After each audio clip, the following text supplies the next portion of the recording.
chiefs? Yes. Yes. All good. Okay. Yeah. Okay, I'm going to call the meeting back to order. Previously, we had called the public meeting to order at 5:30 PM, the express purpose of going to executive session. One of the executive session items was a final discussion on negotiations with the police chief and his contract, and I'm happy to announce that we've come to an agreement, and the contract has been signed.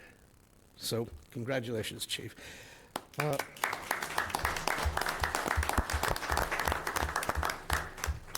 right, and with that, I invite you all to stand with me and say Pledge of Allegiance. Pledge allegiance to the flag of the United States of America and to the republic for which it stands, one nation, under God, indivisible, with liberty and justice for all.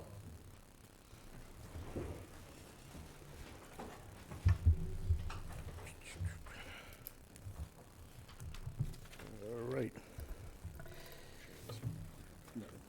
So I'm going to do staff comments first, and then Yeah, and then do you want to go to that? after. Okay, good. All right, we're moving on to staff comments and announcements. Anyone on staff have anything? No, there's nothing to wait for then, Mark. I'm going to take something out of order with everyone's indulgence. Under new business, we have approve a new seasonal lodging house license for the Villa Callow Inn, LLC, doing business as Villa Callow Inn, located at 141 Division Street. So we're taking that out of order. Is that a motion, Mr. Chair? It's not a motion. Someone should make a motion. All right, Mr. Chair, I make a motion to approve a new seasonal lodging house license for the Villa Callow Inn, LLC, DBA, the Villa Callow Inn, located at 141 Division Street. Second. Second, does anyone have any further discussion about the license? Hearing none, all in favor? Aye. Aye. Any opposed? It's unanimous. Thank you. I'm wondering if it's everything you hoped it would be.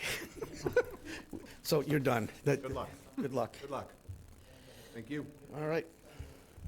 Move on to the weekly briefing. All right. This is a Phase 3 sewer update.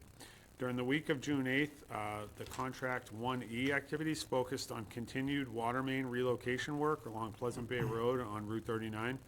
Crews worked on connecting and relocating water mains in the existing system at Hall's Path.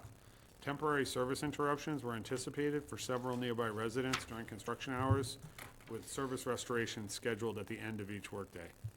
Sanitary sewer collection installation continued on Pine Orchard in Randolph Lane, where crews continued installing sewer gravity mains and manholes along the right-of-way.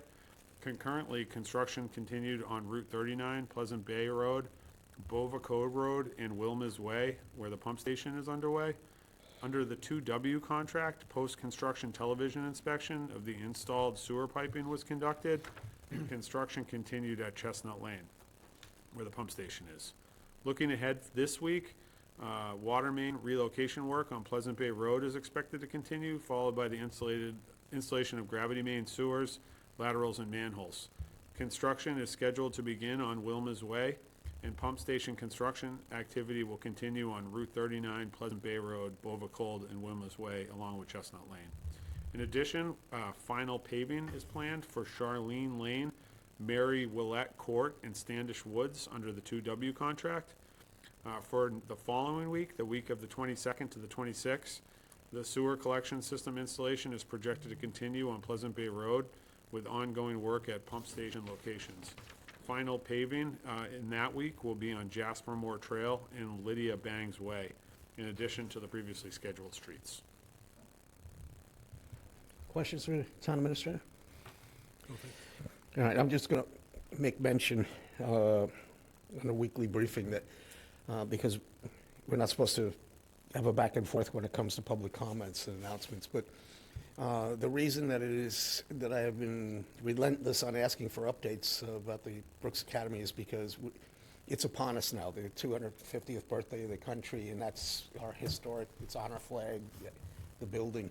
And when we get to that point, I want everybody to pay attention because it's a big deal for us and for the town. And I've been assured by Sean Libby that you still have a certificate occupancy, and we're looking forward to a real bang-up celebration for the 4th. So just wanted to put that out there. All right. Weekly briefing we did, public comments and announcements. I'll step right up. Duncan Berry, West Harwich. Since you mentioned the 250th and Brooks and Harwich history, thought I'd let you know that even though we're not in the building, we've got 15 events in our programming schedule this summer. 15, which is pretty good considering we don't have a home. I just wanted to let you know that although I'm going to read them out to you, you don't have to scramble them all down because they're on our website. You can register and pay online. The whole thing is great. This weekend, we have summer decoy classes beginning at 9 a.m. Saturday, and the fun really gets underway in our tours in July. The 11th, we have 2 tours. Captain's Row by yours truly at 10, and the Honorable Paul Doan will be doing the Harwich Center walking tour at 2. That Wednesday, the 15th, the First Congregational Church Cemetery Lantern Tour is going to be happening at 3 times, 4, 4:30, and 5. You're going to want to sign up for those because we get some, between 50 and 60 people at those. And unlike a walking tour, our lantern tours are staffed by people who actually dress to the character and kind of bring the whole stories alive to the people that are there. On that Saturday, the 18th, we've got 2 more. I'll be doing a Pine Grove Cemetery walking tour at 10 a.m. And then Paul Doan will be doing the Harwich Center tour at 2. On the 25th, I'm doing the West Harwich Baptist Church and Cemetery tour. Those of you who have not gone in, we've made arrangements to get inside, and then also you won't believe the stories of the people that are buried in that little plot there, including Mayflower descendants and all the rest of it. August, we have another walking tour of Captain's Row and a First Congregational Church Cemetery tour on the 5th. On the 8th, we've got another Harwich Center walking tour at 2. On the 15th of August, it's a Pine Grove walking tour, the second one, if you can't make the first. August 22nd is a Harwich Center walking tour with Paul at 2. And then August 28th and 29th, we've got fall decoy classes starting at 9 a.m. And then we have 2 fall First Congregational Church, right down here, down the road, cemetery lantern tours at 4:35 and 5:30 on September 12th and October 25th. So again, I don't see anybody writing things down, but the website is harwichhistoricalsociety.org. Thank you very much. See you all there. Festivities will be terrific. Don't leave. Hold on. I just want to reiterate what I said earlier so that you folks can hear it. You may have this all planned out, and that's terrific. We really appreciate it. But know that the building still exists on the first floor with an occupancy permit, and should you have a desire to do anything whatsoever with that over the course of the summer, it's yours to do it with. Thank you very much. And I have a first article of business at our next meeting, which is if anybody saw Paul Doan's talk on the Brooks brothers, not talking about the sartorial crew up and down New York, talking about Henry, Sidney, and Obed. He gave a stem winder on Saturday at the library. We want to get him to do it at our place, videotape it, memorialize it. It was really great. Thank you. Thanks. Dan?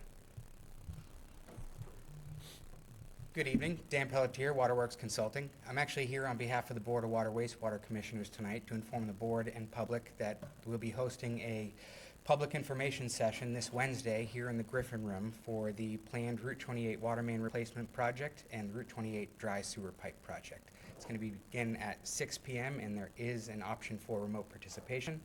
We'll be getting the flyer up on the website, and the details are located on the Water Commission's meeting notice that's published on the website. So. Okay, thank you. Thank you. Patrick?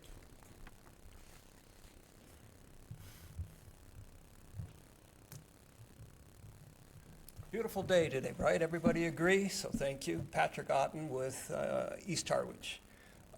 If you remember back in May, the town meeting, Passed were 2 citizens petitions requesting home rule, asking the select board to ask the Mass Legislature to act on both the reduction of fertilizer application as well as no longer using SCARs.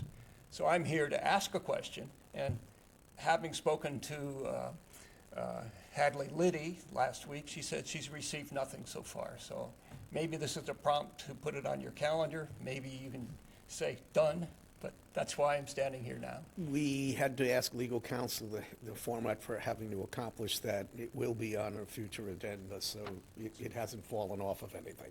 Good, thank you. So let me know what's on the agenda. And may I speak for Orleans just for a moment? Well, normally they speak for themselves, but sure. Orleans on Saturday, June 20th, is having a Wampanoag marker dedication at 12:30 at the Veterans Memorial Park. Veterans Memorial Park is at the intersection of Main Street and 28, so they'll be putting in a dedication for the Wampanoags there. As well, Saturday morning at 11, the Wampanoags will be singing at the farmers market. So anybody interested and curious to know more about the Wampanoags, please join Orleans. Thank you. Thanks, Patrick. Any other public comments, announcements? Hearing none, we'll move along. Mr. Chair, I move we approve the Select Board meeting minutes for May 21st, 2026. Stop there. Okay. Let's split them if we can. Second. Yeah, thank you for that, yes. Please. Okay, it's moved and seconded to approve the Select Board meeting minutes from May 21st, 2026, and from June 1st, 2026. Any further comments, no. changes? Motion is only for May 21. Oh, okay. Thought it was the second item. All right, so it's just for May 21st, 2026. Any further comments on that? Hearing none, all in favor? Aye. Any opposed? It's unanimous. So, someone want to speak up as to June 1st? Mr. Chair, I move that we approve the Select Board meeting minutes from June 1st, 2026. With no changes? I'm going to make a change. You want a second first, or Se- you want the change? With the change. Okay. With the change on page 5, where Mr. Handler shared that he has the same concerns about time compression, and it's becoming a trench to receive things at the last minute. That should read trend. Trend. Yes. Thank you. So the motion is to approve the minutes with that change. Any further changes? Hearing none, all in favor? Aye. Any opposed? It's unanimous. Okay, Chief, you want to stand up here with? Mr. Chair, if I can interject, at this time, I'm going to recuse myself from the board, and due to family reasons, so, thank you. We'll call you back. Yep.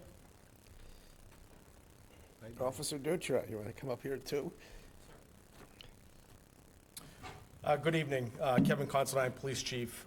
Before I read what was in the packet, just to provide context to anybody that is in the audience or at home that may not have read my memo, I'll read my memo. And when we get to the promotional ceremony, I have a lot more to say about Derek.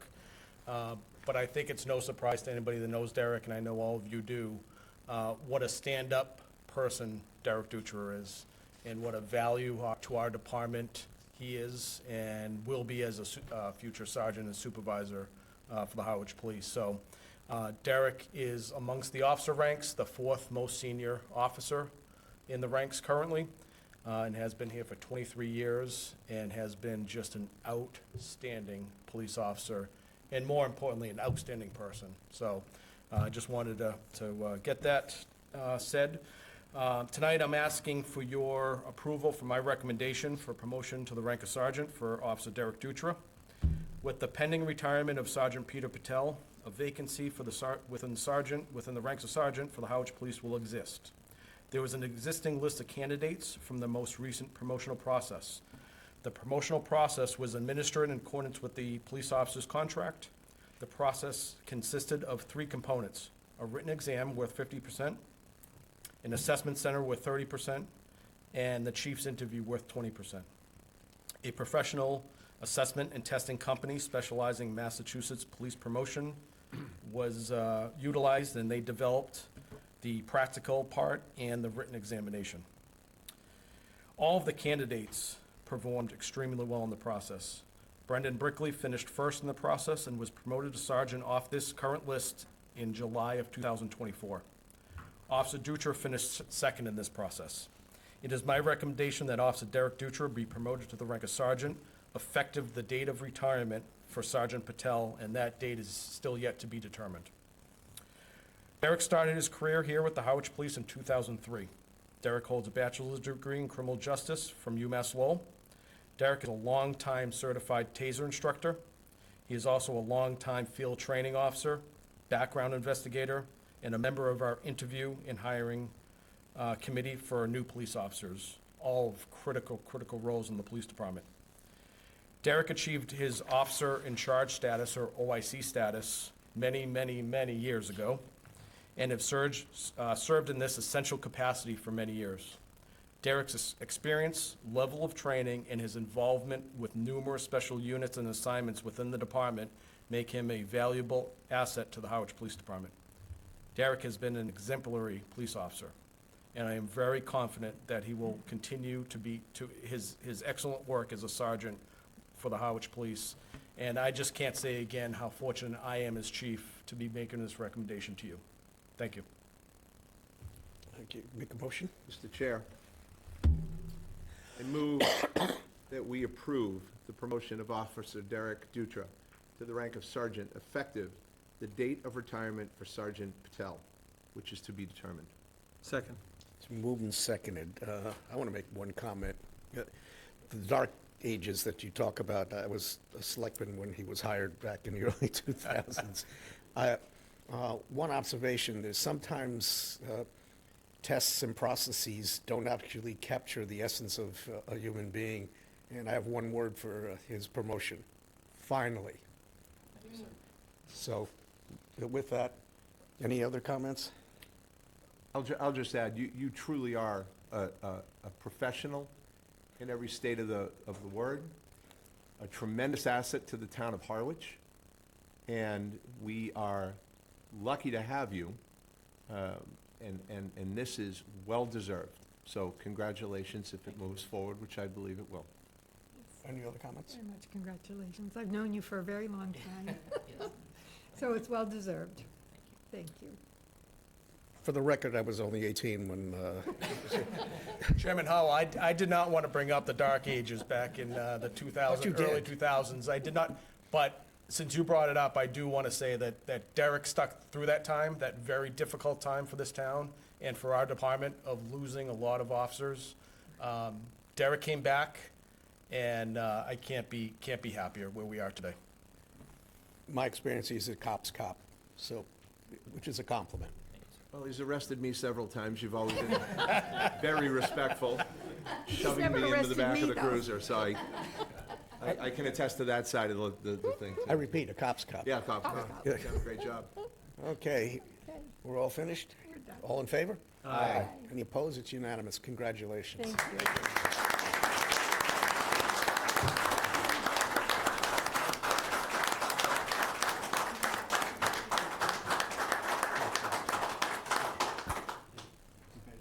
Congrats, brother. How long can we go without Pete Note realizing that we're finished? 45 more minutes.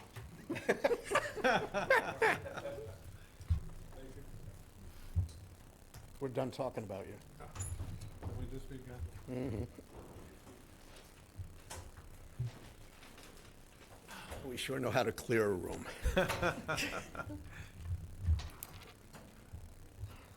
All right, on this next item, the discussion and possible vote for Pleasant Bay Alliance intermunicipal agreement. We had checked into the language of the warrant article that actually created our participation in the Pleasant Bay Alliance. We do not need to go back to a town meeting. We can approve it here. And I'll turn it over to you then.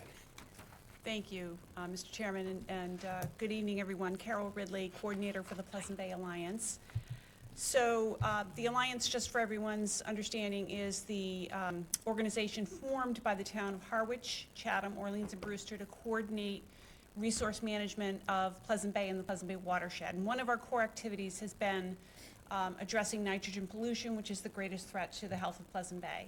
It's been a great partnership with the town of Harwich, and I appreciate all of your leadership and all of the great work that, with your leadership and Dan and so forth and the team with the Water and Sewer Department. There's just tremendous progress being made in the sewering of East Harwich within the Pleasant Bay watershed. That work is all part of the watershed permit that was issued to each of the 4 towns by Massachusetts Department of Environmental Protection back in 2018. And for the record, it was the first watershed permit in the Commonwealth, so it was sort of a test case. And one of the components required by DEP, Massachusetts Department of Environmental Protection, was an intermunicipal agreement among the 4 towns that basically, by which each town acknowledged its share of the watershed nitrogen load and how it would propose to address that by removals through various means. So fast forward over the past several years, working with our watershed work group, Dan and Jason and Anastasia and others who represent Harwich in that process, we have been reporting annually to Massachusetts DEP on progress. In the 6th year report, there were a number of modifications to the watershed permit, basically reflecting adaptive management and the changes each town has decided to make as implementation is unfolded. Also, Massachusetts DEP has issued new watershed permit regulations. So there was a process initiated in 2024 to modify the Pleasant Bay watershed permit to reflect each individual town's plans changes and the new regulations. So an intermunicipal agreement is still a core part of a watershed permit. The modifications issued in earlier this year in February reflect the updated work of each town, but some of the numbers have changed. And the original 2018 document that was signed by each town makes reference to outdated facts, basically, in terms of nitrogen loads and load removals that are not current and are not reflective of the new modified watershed permit. So this modified intermunicipal agreement essentially just brings everything current. We've taken a lot of the detail out of the actual legal document and made reference to 2 tables, a letter and the actual new modified permit that contain 2 tables where all of the updated data are reflected. So this is more or less kind of an administrative effort to have an intermunicipal agreement that reflects the current modified watershed permit. This has been reviewed by the other town select boards as well, so they're approaching it the same way, Mr. Chair, and members of the board. It's not going to any town meeting, it's really just a town select board matter. Before we actually move on to that, I want to say 2 things. I have an actual ask of you, too. Sure. One of the 2 things, you've done an unbelievable job. This is one of the gems that I don't know that the public actually understands all that much, because we don't have a discussion about it all that much, but it's the linchpin for a lot of things that have happened over the last 20 years, and the work is phenomenal. And pretty much everything traces back to those efforts, including even the bridge at Muddy Creek. So, again, everybody needs to understand, we haven't had many discussions about this, but this is possibly one of the most important things that we don't discuss. To that end, my ask is, we could use some help in trying to find, with you helping us to find a qualified person to represent us there, because it's too important to just have it posted on the internet site and see who walks through the door. So with that, anyone make any comments or motion, or? Just a quick question, if I could. Sure. And thank you for being here and all you do. As I'm reading let me just grab it here, the Department of Environmental Protection document that's in the packet. You move down to the Harwich section. I would just like a little clarity where it reads, Mass DEP acknowledges that the town of Harwich has conducted monitoring in accordance to the monitoring system. and then it speaks to the development of a residential fertilizer control regulation. As if that was part of how 2,331 kilograms of nitrogen were removed. Is that, am I reading that wrong, or is that not, is there something I'm missing there?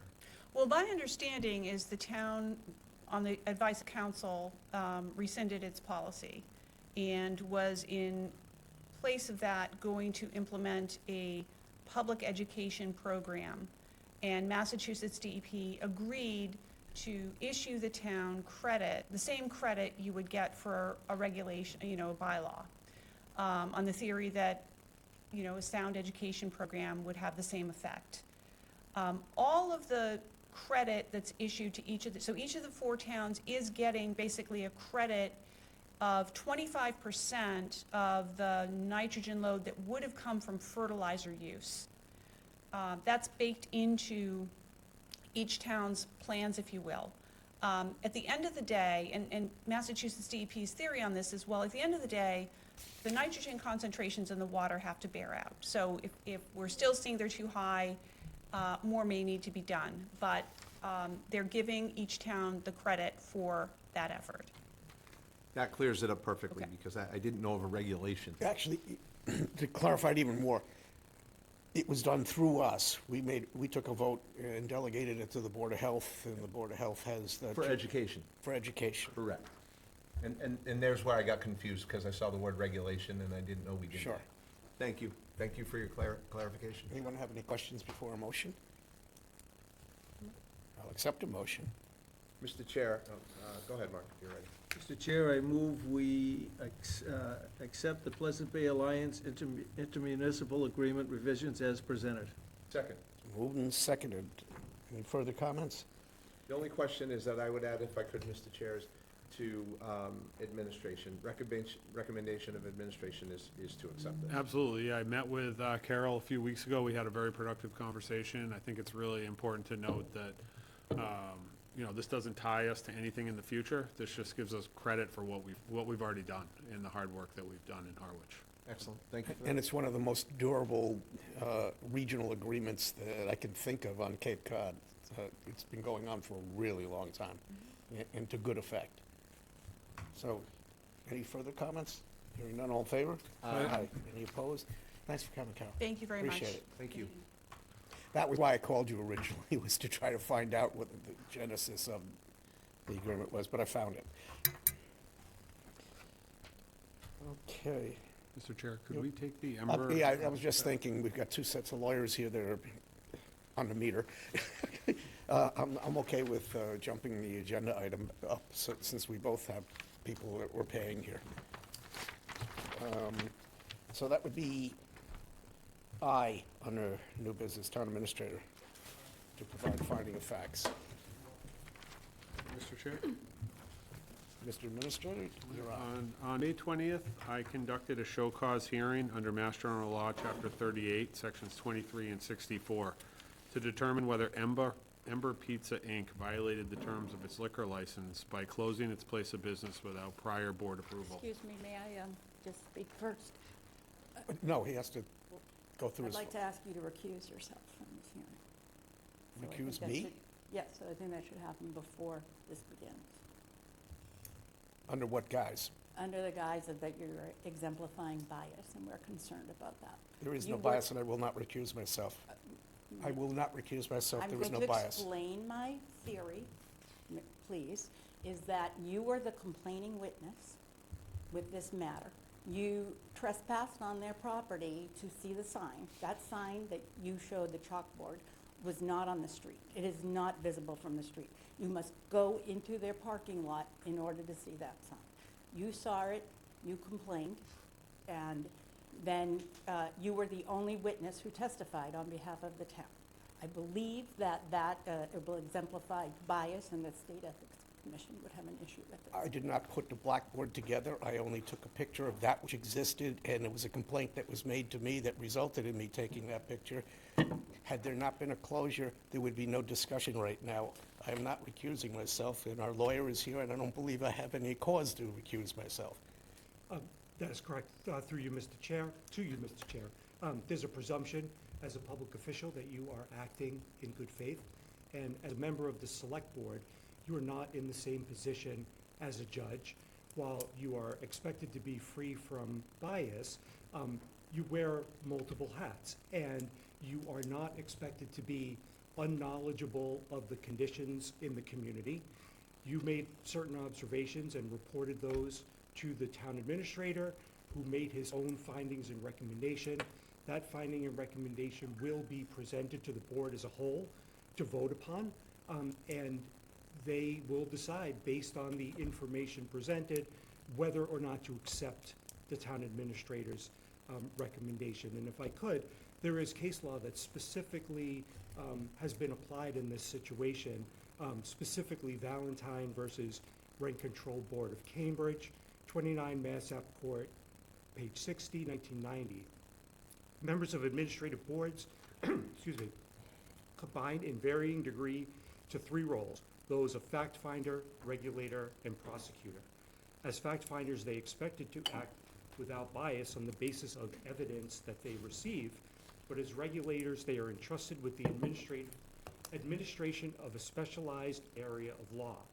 As prosecutors, they are necessarily partisan, empowered to investigate and to proceed against violators of the law, but like their counterparts in criminal law enforcement, they are vested with discretion that, properly used, brings fairness to the application of the law.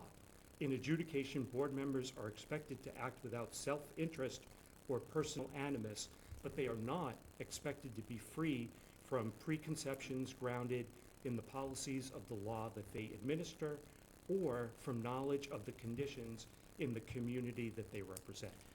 And further, did I not act on advice of counsel who, when I asked before the hearing whether I was going to have to recuse myself? That is correct. I informed you that it would be up to your discretion to decide that. So I will not recuse myself, I will maintain my objection. All right, I'll start over. please. On May 20th, I conducted a show cause hearing under Mass General Law, Chapter 138, Sections 23 and 64, to determine whether Ember Pizza, Inc. violated the terms of its liquor license by closing its place of business without prior board approval, in violation of Sections 1.07 and 1.19 of the town's liquor license regulations. Based on sworn testimony and documentary evidence in the record, I find that the business was closed as early as January 6, 2026, and did not reopen until approximately March 1st, 2026, without the board's knowledge or approval. The owner's claim that he mailed a notification letter prior to Christmas was not supported by any evidence and was not credible to me. No written notice was received until February 10th, more than a month after the closure began, and the letter was received containing an inaccurate closing date. With this is the licensee's first offense with the 2-year look-back period, though the record reflects a similar closure issue in January 2025 that went to a board discussion without a formal hearing. Under Section 1.17 of the regulations, the range for a first offense runs from a warning to a 7-day suspension. Considering the owner's prior awareness of the notification requirement and the lack of credible evidence of good faith compliance, I'm recommending that the board impose a 1-day suspension of the license, and the full finding of facts is in the packet for your record.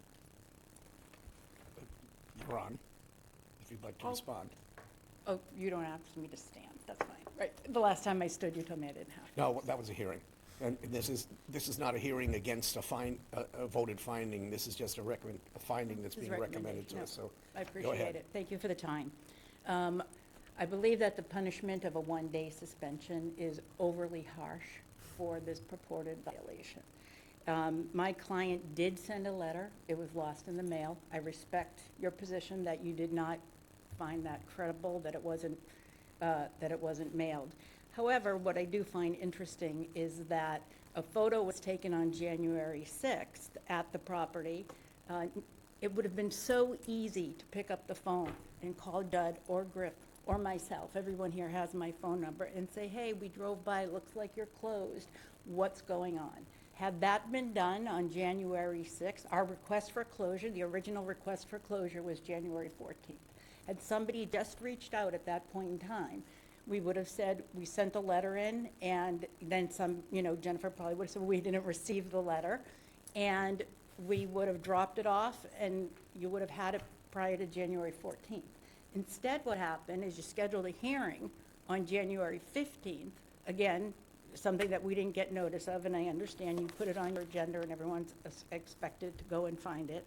And rather than hold a hearing and have a discussion about the fact that they were closed, or as the town's own regulations say, you should have a hearing to call in the licensee. You may have the hearing to call in the licensee to ask on status. Nobody did that. That's under 119, that same section. Nobody did that. Nobody called us in to ask about That is status. materially incorrect.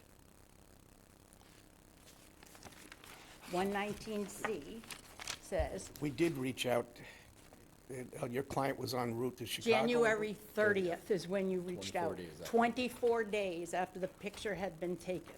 Had somebody reached out prior to that, we would So have then been at you that would, hearing. you're saying now that he was still closed on January 30th then? Is that what you're admitting? I'm sorry? We reached out on January 30th, On and January you're saying 30th, that he yeah. was still closed then?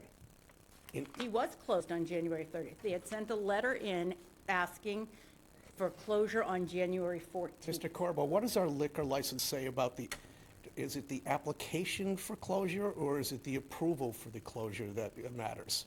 It is both. They are required to request permission to close and for the board to grant that permission. So just sending in a letter is not sufficient.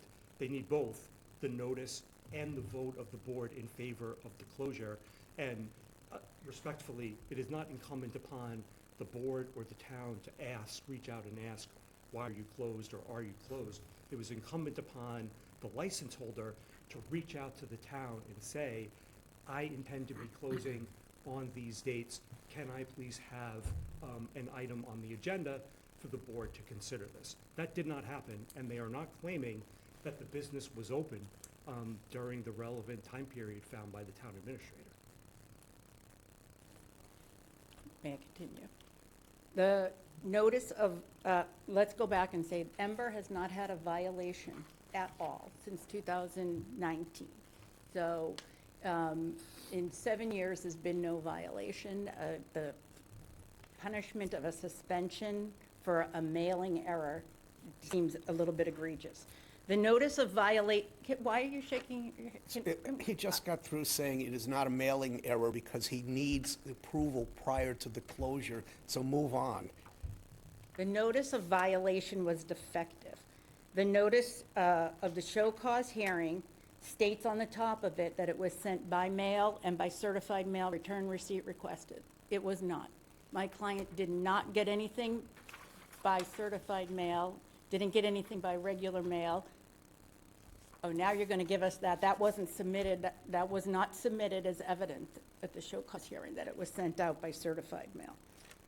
The notice of show. Excuse me, it's my meeting, not yours, Mr. Corbo.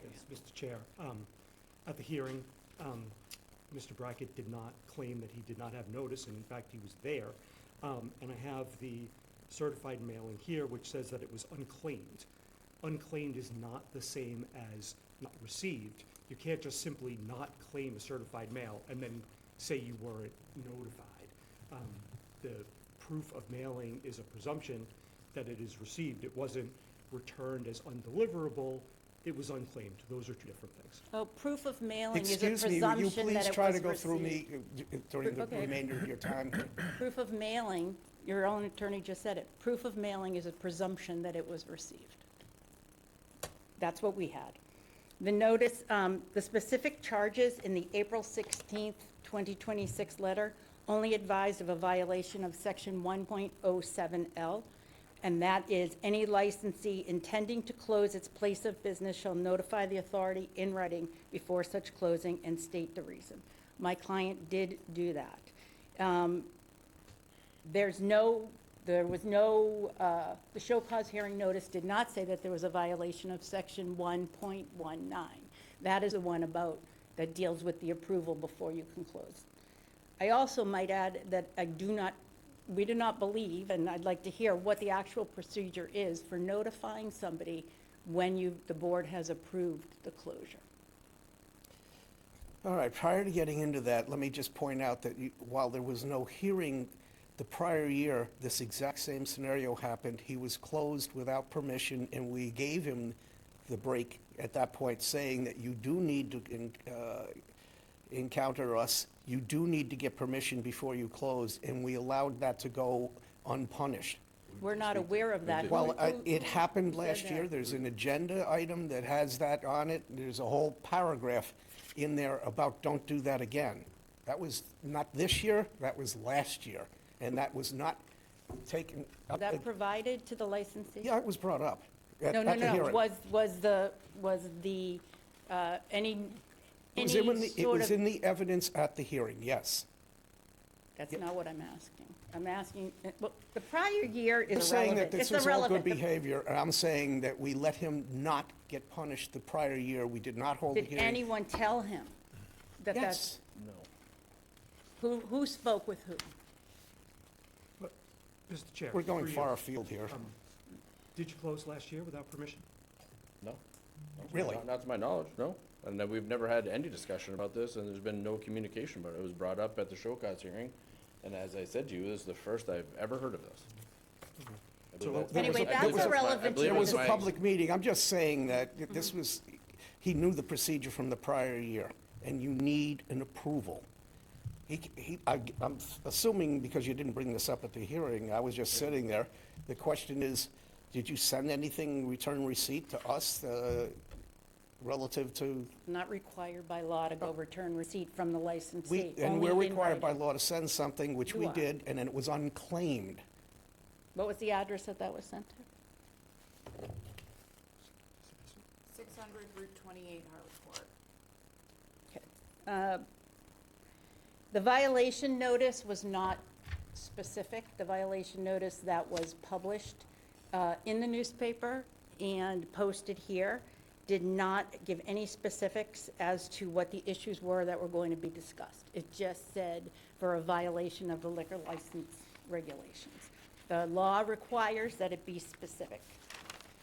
At this point, all I can say is that that's the stuff of what an appeal would be about. That's right, it is. But This is not an appeal. I understand that. I'm trying to get us to not have to appeal.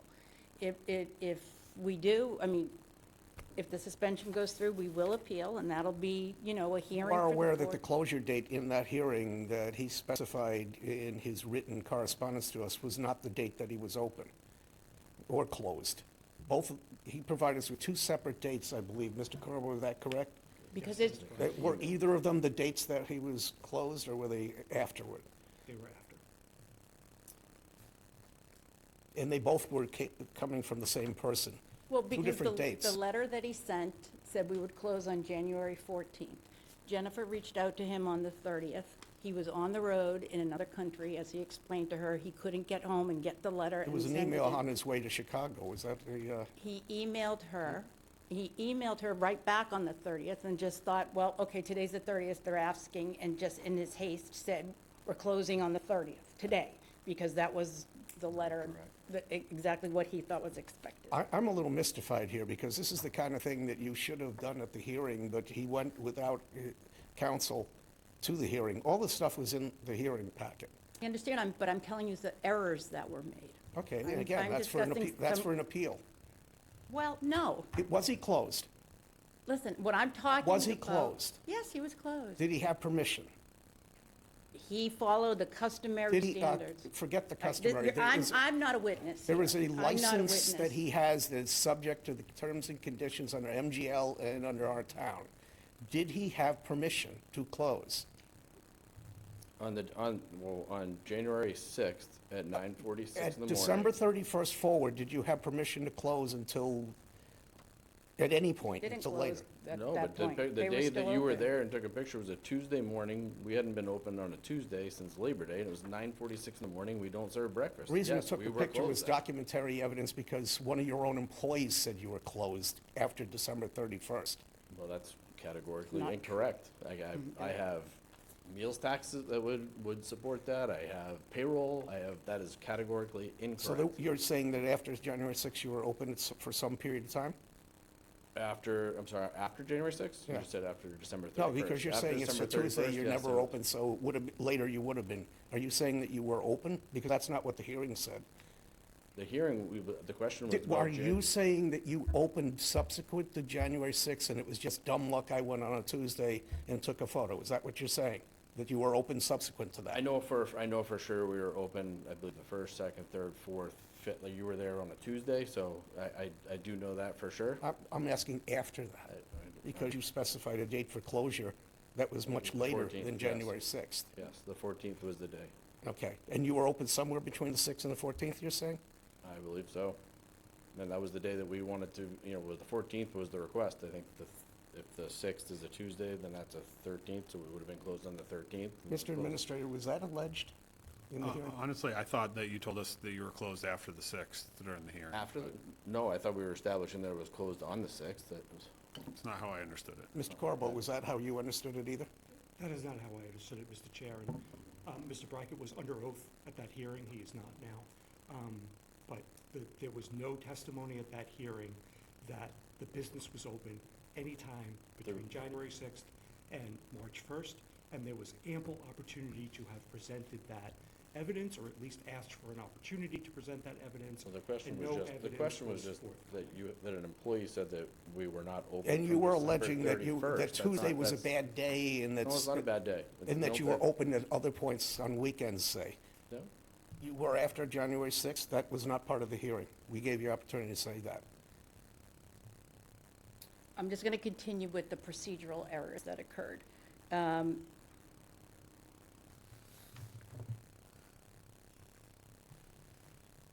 Section 1.19C of the local regulations say if a licensing authority becomes aware of a licensee not sending the correct notice in or closing prior to allowance, it may conduct a hearing to obtain a status update. The board didn't do this. The board had a hearing on April 15th. My review of the minutes shows that there was no discussion except let's send this for a show cause hearing. That is just not, you could have called us in for a status. Your own regulations say that. That wasn't done. And again, going back to the notice of alleged violations of conditions that was posted here and put in the Cape Cod Chronicle contained absolutely no information on the alleged liquor violations. The public is entitled to know that, and that notice should have had more detail. That's law.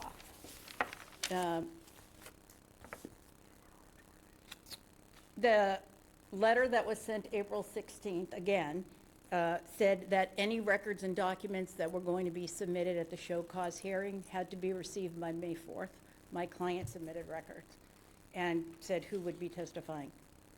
He did not get anything back from the board as to, or from the town, as to who would be testifying on the town's behalf or any documentation. The first time he received anything was when he walked in the door and was handed a packet. That did not give him ample opportunity to prepare. Had we known more specifically what these allegations were, perhaps he would have been represented by counsel, but he simply thought it was, and again, the section 1.07 that was in the letter was that he didn't send, that you didn't receive a letter in writing requesting closure. Didn't say anything about not receiving the approval afterwards. It appears to me, just looking at certain things, that the town doesn't really notify applicants after they ask to be closed. I went through several agenda just for this current year. I noticed that another licensee sent a request to close December 25th. The hearing was held on January 5th. Did anybody drive up to that licensees and peek in their window to see if they were closed on Christmas, December 26th, 27th? No more than we did last year with your client doing precisely the same thing. That's not what I'm saying. What I'm saying is we're always talking about treating everybody the same way. We shouldn't even be here for this. You're We right. should Let's not. get This back is to a the, waste of let's get back to everybody's the time. actual violation, which was a closure without permission. You had that hearing. You had that hearing. And he had ample opportunity to allege whatever he wanted to. As a matter of fact, he prevaricated during that hearing. There were different versions of things that were said during it. It's recorded. Sometimes he was saying one thing, and other times he corrected himself and said other things relative to the closure and where he was. Would that be a correct assessment of what went on? That was my assessment, Mr. Chair. And does that hearing show, were you sworn in as a witness before you testified? Yeah. Jennifer, were you The sworn in? video's before you available to you. testified? It's a public video. Mr. Chair, so Mr. Corbo. there are a number of, I guess, alleged procedural issues that are being raised here. But the linchpin of procedural errors in a proceeding like this is, was the subject of the discipline prejudiced by the errors? And the one thing that we have not heard here was that the business was open between January 6th and March 1st.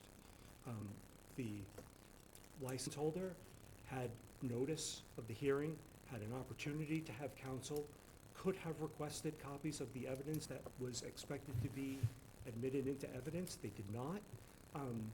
They did not, at the hearing, ask for a continuance so that they could present evidence of being open at the time. And so, in my view, and obviously it's up to your view, has the licensee shown prejudice as a result of these alleged errors, if you can even call them that? And if that's what you find, then your solution would be to remand it back to the town administrator for these, again, for defenses to be presented that, in fact, there were no violations of the regulations. And I don't hear that being said. And the word trespass has been flung around here. Now, I'm assuming, let me put it to you differently. If a blackboard was put out in front of a building where nobody had to scale a wall and there was no chain across the parking lot, are you trespassing when somebody is telling you that they're not open, thanks for having a great season, but having seen a dark building and just taking a picture from the exterior of the building, is that trespassing? So I don't know exactly where this sign was on the building, but It was on a chair sitting in front of his entrance. So if No, you- that, in the parking lot, Yeah, that's where. not on the street. That's where not his entrance somebody is, from drives his by. parking lot. And it was an unchained parking lot with a dark building. Right, but you drove into the parking lot to see it. You would have to put on notice that no trespassing for the public, and that was not done. It's not a trespass if it's a place that the public has a right of entry. That's the point I was trying to make. So, All right, so let's talk about this a little bit further. My clients did $83,000 worth of work. Their refrigerators needed to be replaced. Had they remained open without having food, that would be a violation. Had they remained open and served food that was spoiled, that would be an even worse violation. you're relitigating what the hearing said. Because I'm going to talk about why I think the punishment is too severe.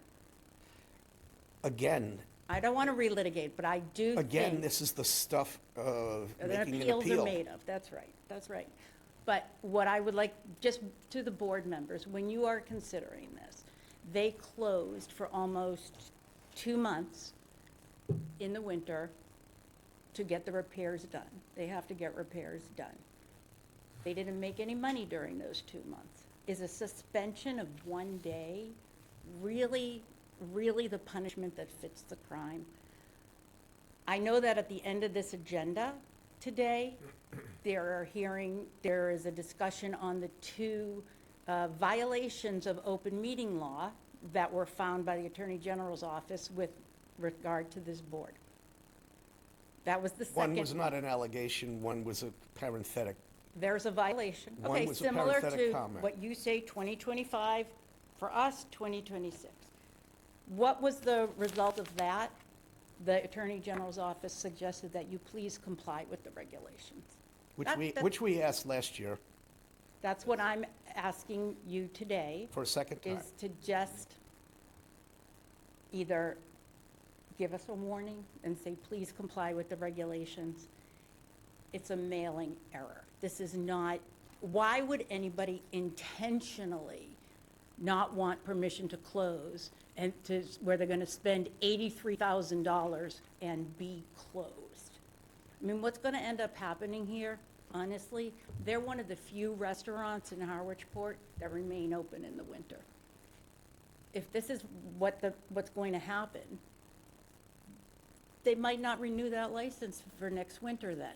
You'll have one less restaurant in town. You will not get the money for the permit. You will not get any money from sales tax.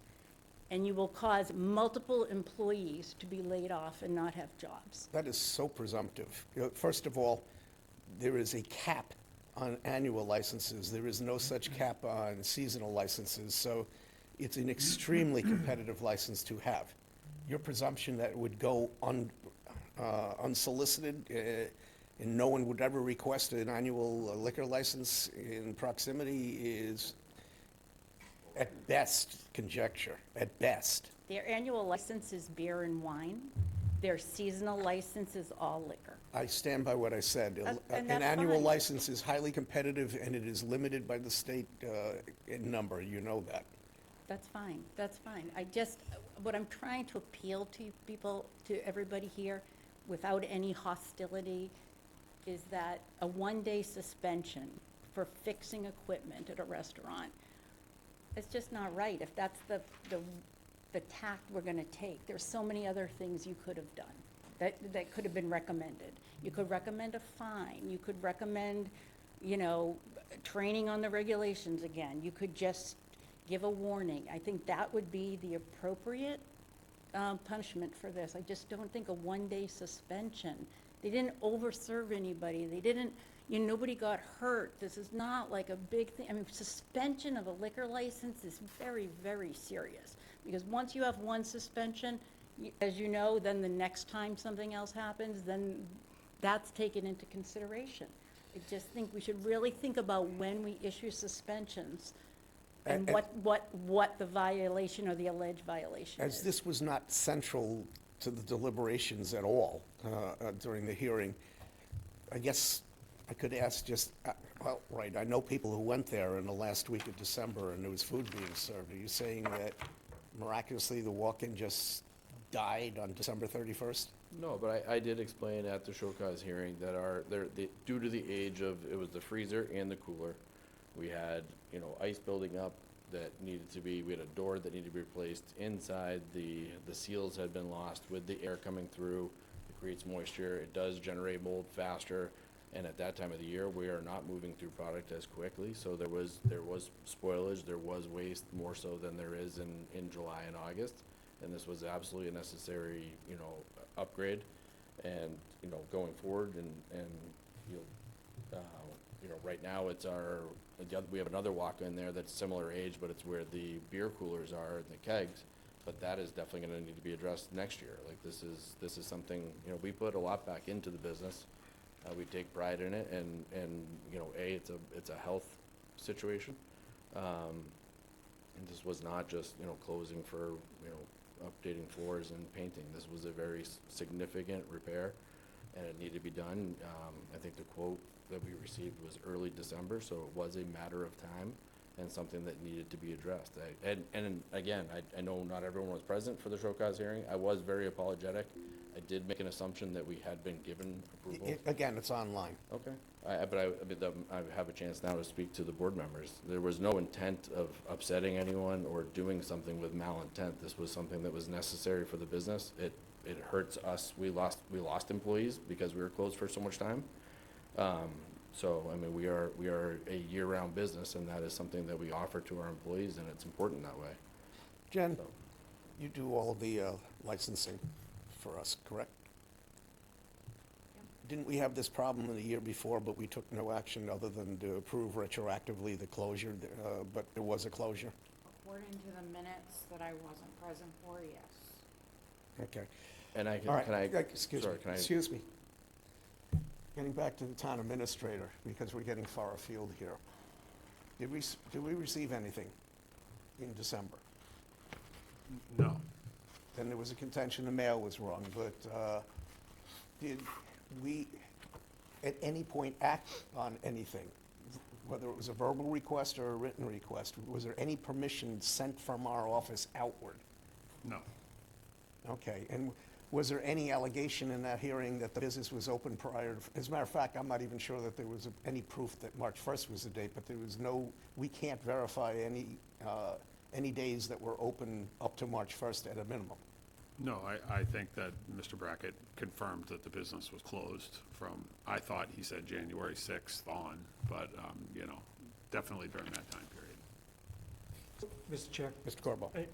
I don't think we're covering any new ground at this point, respectfully. So the issue before the board is really two things. One, are you going to accept the town administrator's finding of fact that there was a violation? And if the answer to that is yes, are you going to accept his recommendation of a one-day suspension? As to the first part of it, if you think that there are discrepancies, then my suggestion would be to send it back to the town administrator for further hearing. But the issue of the penalty, if you find that the facts are accurate, that's really something that is up to the discretion of the board, you know, to decide what the penalty should be based on the violation. And on the record, either of the two, whether it was an email or a letter, either of the two written requests for closure, did either of them have January 6th on them? No, they did not. They were dates after January 6th, correct? Correct. Okay, so we have two requests that were not even relevant to the actual closure. My client did acknowledge during the hearing that He they didn't, closed. in writing during that period of time, we asked him when he was closing in, both of those, one of them he alleged was the actual request that was going out in December, I believe. Was that correct, Mr. Corbo? Yes. That if we had gotten that mysterious letter in December, it would have had a date other than January 6th on it. Right, had it dated January 14th. Yeah. but They're that's- always but that closed wouldn't on have been correct. Tuesdays. They're always closed on Tuesdays in And the again, winter. is he alleging that he was open subsequent to that, up to the 14th? There was no evidence presented in the hearing that that was the case. None. That was the date, that would have framed. Yeah, you know, unfortunately, he wasn't represented by counsel there. He, It would have changed whether he has evidence between the 6th and the 14th. other documents may have been submitted, I'm not sure. You have some? I haven't looked through the entire file yet, I mean, Mr. Chair, the sign said, "See you in the spring." but he didn't write that. My client did Well, not write. But anyway, we're not rehashing that. I don't want to rehash it. What I Oh, no, just, of course not, because it doesn't support your case. what we're here to talk about is the recommendation for a one-day suspension. And we are respectfully requesting that that not be approved, that it is just too severe in light of the alleged violation. Okay, from here on, we're going to be discussing this as a board to the town administrator, addressing it. If anyone feels a need to request anything of Mr. Corbo, that's fine.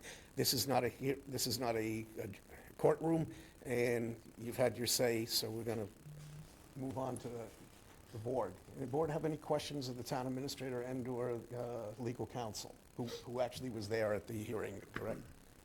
Yes, sir. I'd like to hear from some of my colleagues before I. So would I. Well, I'll speak. I would like my colleagues, because they have a little bit more background on this, but my impression of this is I'm in favor of what the town administrator has recommended. You know, I've heard this before. I know when we had a similar case last year, to kind of mitigate the penalty, we talked about a day that may not be a heavy business day. I'd be open to that. There was a mention of a fine. I'd be open to that, but I do think that there's enough evidence that, you know, and just to go back, liquor license is like gold. You gotta treat it like gold. And, you know, I just find the lack of attention to detail works against you. And, you know, I don't wanna hurt our businesses in town, but in this particular case, I'd back the town administrator. I'd be willing to try and come up and look at a date that would cause you the least amount of damage. And it's up to the rest of the board, my colleagues here. You had mentioned, Deanna, a fine. We could look at that, but I'm basically in favor of what the town administrator's proposed. Anita? Well, I guess I'm doing a lot of thinking over all of this, because if you have a certain time frame that you know something should be filed with administration, that would give them enough time to be closed and have a hearing to let the board know, and it doesn't seem like any of those timelines were met. Am I correct on that? Correct. Okay, that's, We and I never mean, received anything. We never received anything. Right, but it would just seem that if a party, a restaurant, not that I want to hurt a restaurant, but if you have a timeline that you know is crucial, that you need to have things fixed in your establishment, that you would know enough time ahead of time, that you would provide enough time for the town to do what they need to do in order to do what you need to do as well. So I'm in total favor of what you've come up with. To that point, because legal counsel's still here, what this, I understand what you're saying, but to that point, the sufficiency of the time would be that, under the license terms and conditions, would be sufficient in order to receive permission prior to the closure. Would that not be correct? I'm sorry, can you? Whatever the request was, it should have been in sufficient time for action to be taken because it required a consequent action on our part to approve. Whatever the date was in terms of its sufficiency should have been sufficient in order for us to act to approve that, because it is not the administration that approves these closures, it is the select board. And they have to be noticed. Yes, that is As correct. his counsel has noted, the open meeting law has certain requirements, so it would have had to have been sufficient time for us to post, to give permission to have it closed. The permission was never voted because it was never requested at that point. That is correct. It was incumbent upon the licensee, if his date for closure was coming up, call and say, hey, has this gone in front of the board yet? I have a work scheduled or something along those lines. You can't just assume that the permission is going to be given. You have to confirm that it was.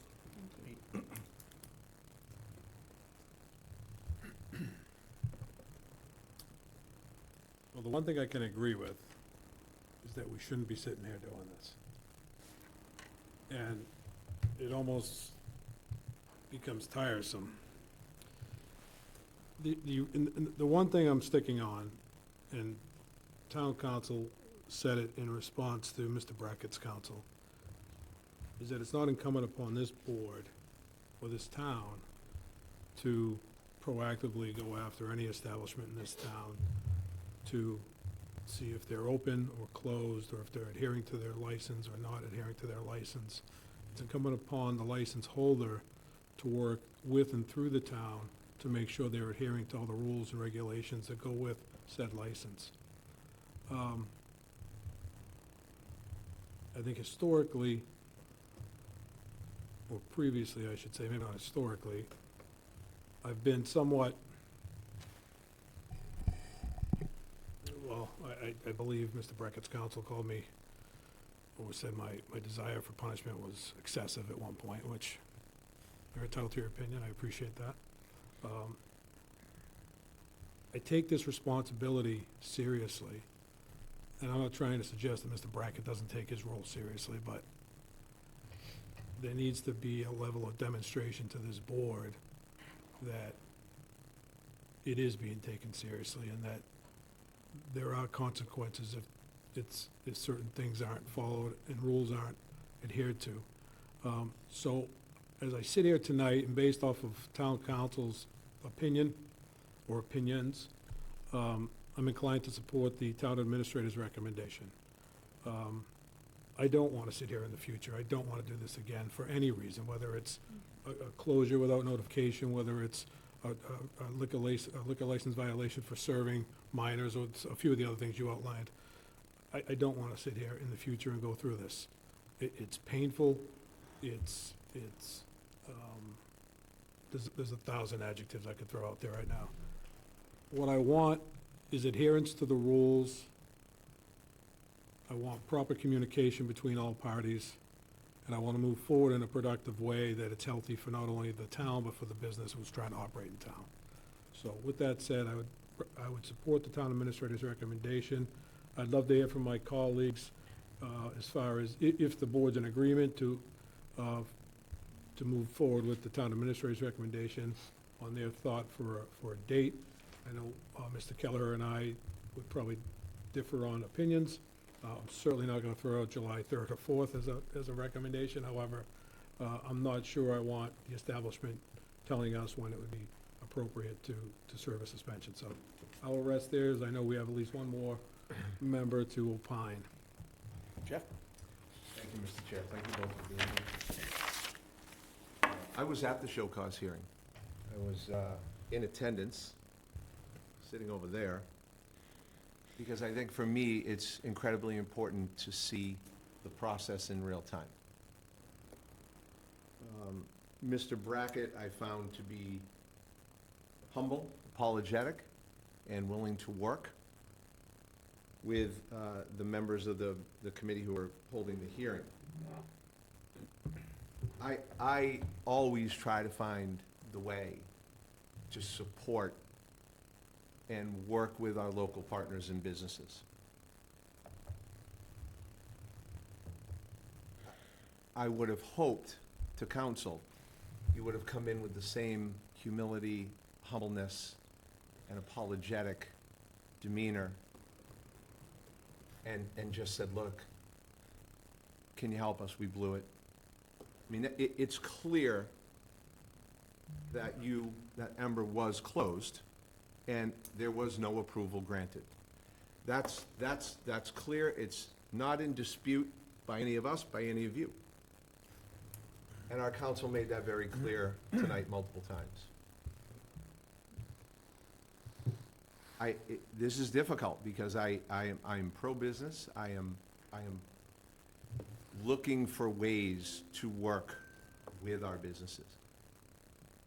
And I absolutely could have been moved to not support the recommendation of our town administrator if a different approach was taken. I think you threw everything but the kitchen sink at us. Procedural issues, and you brought up another agenda item. Personally, I think that was a bad idea and the wrong approach. So I'm going to side with the recommendation of our town administrator. What is up for debate is the date. And I lean more toward my colleague, Mr. Kelleher, and a little farther away from my colleague, Mr. Piekarski, maybe, although I haven't heard anybody's offerings. But I'll finish by saying this. This is right up there with a dog hearing. This is the worst, one of the worst things that I feel I have to be involved in as a board member. I don't like it. And we can't set a precedent, to Mr. Piekarski's point, we can't set a precedent that this board, this town, our administration is responsible for managing the business operations of our business partners. It's just not what we can do. I think you kind of pushed and painted yourself into a bit of a corner. I'll leave it at that. I'm willing to support administration's recommendations. The date, is up for discussion. Thank you. Pete, do you want to make a motion relative to the agreement or non-agreement with the administrator's proposal and potentially come up with a date so that we can have something to discuss?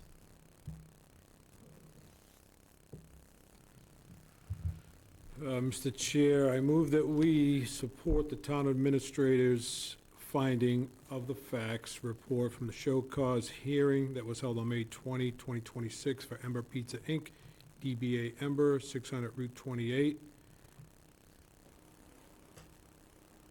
for a one-day suspension of the liquor license to be served on the third Friday in August.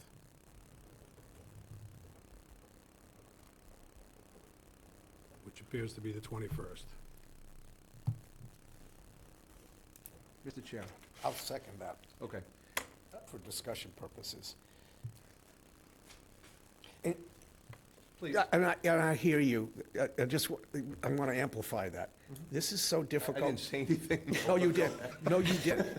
You did. Okay. About, Pause. worried about the business community. and Mind reader. the business community and all of that stuff. I get that narrative. it's even harder in a small town, given the fact that some of us may have grown up with the person that this is about and have to make a difficult decision based on the rules versus knowing somebody.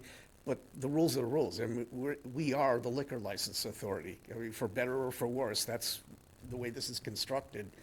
And it can be painful at times. I mean, I go back to like 2000. These are never easy. Although I will dispute with you, the dog hearings are 10 times worse, because there's a possibility that you're going to have to put somebody down, and that's not what's going on here. But having said that, it is difficult. I mean, especially in a small community, because we all know each other. And I get that. But you have to kind of focus on what happened and what is it worth. The recommendation is for the closure for a one-day suspension. I appreciate the comment about, fining them, but my problem with that is the year before, the same set of circumstances happened, and we chose, you were chair back then, we chose not to have a hearing. Absolutely. And we chose to give retroactive approval, but nonetheless, the facts were the business was closed without permission then, too.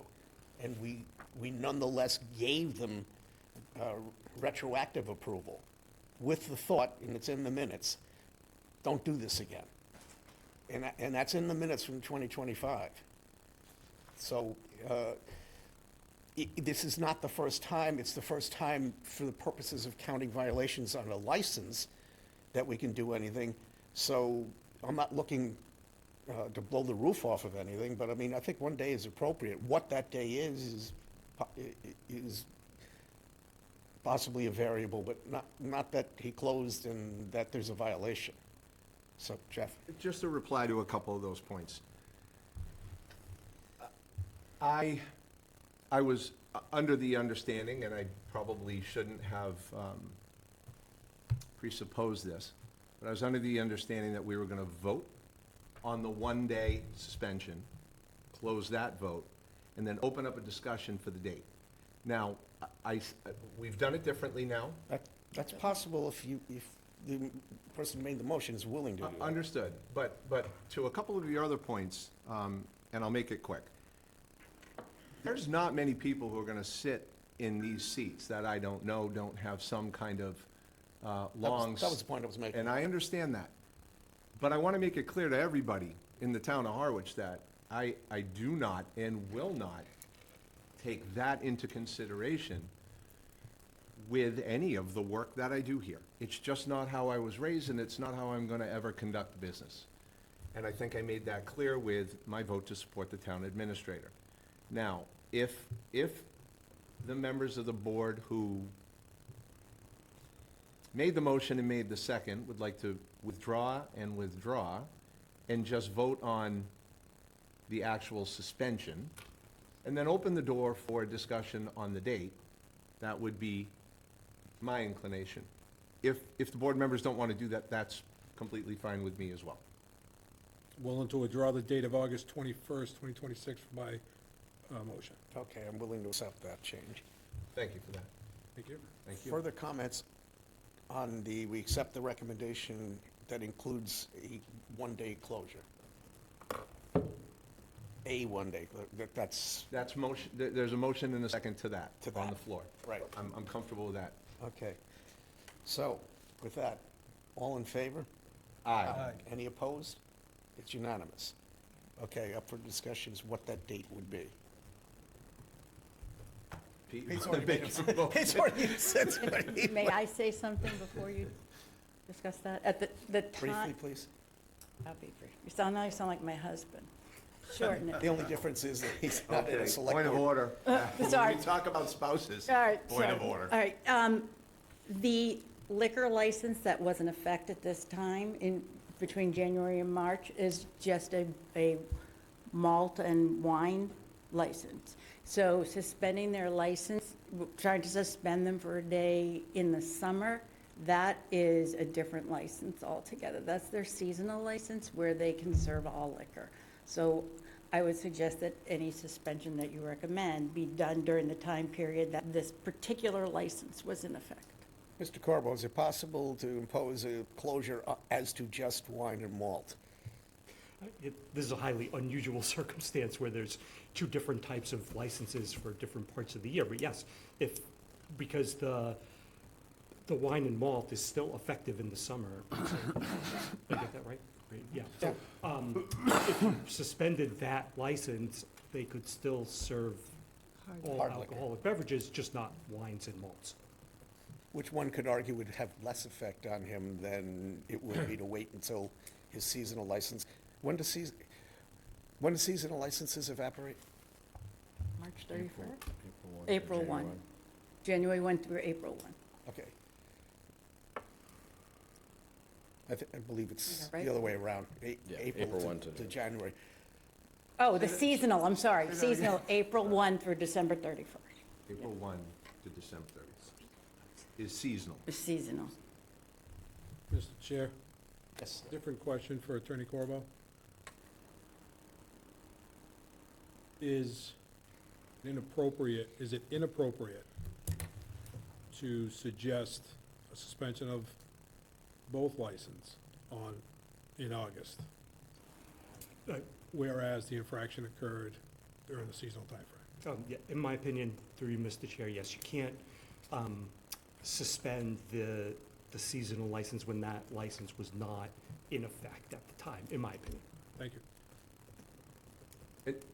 Okay, so it boils down to we either pick a different date that's outside those dates, or we pick a date that has the two licenses concurrent, one being suspended and one not. Those are your binary choices. Mr. Chair, could you confirm the dates that we could suspend it? Would it be, we could suspend the license? April 1st through December 31st is the effective dates of the seasonal licenses, the year-round or year-round. It's called seasonal. Yeah. When does your all alcohol kick in? The all alcohol kicks on April 1st. April 1st, okay. Just making sure. Yes. But still, they're 12 months.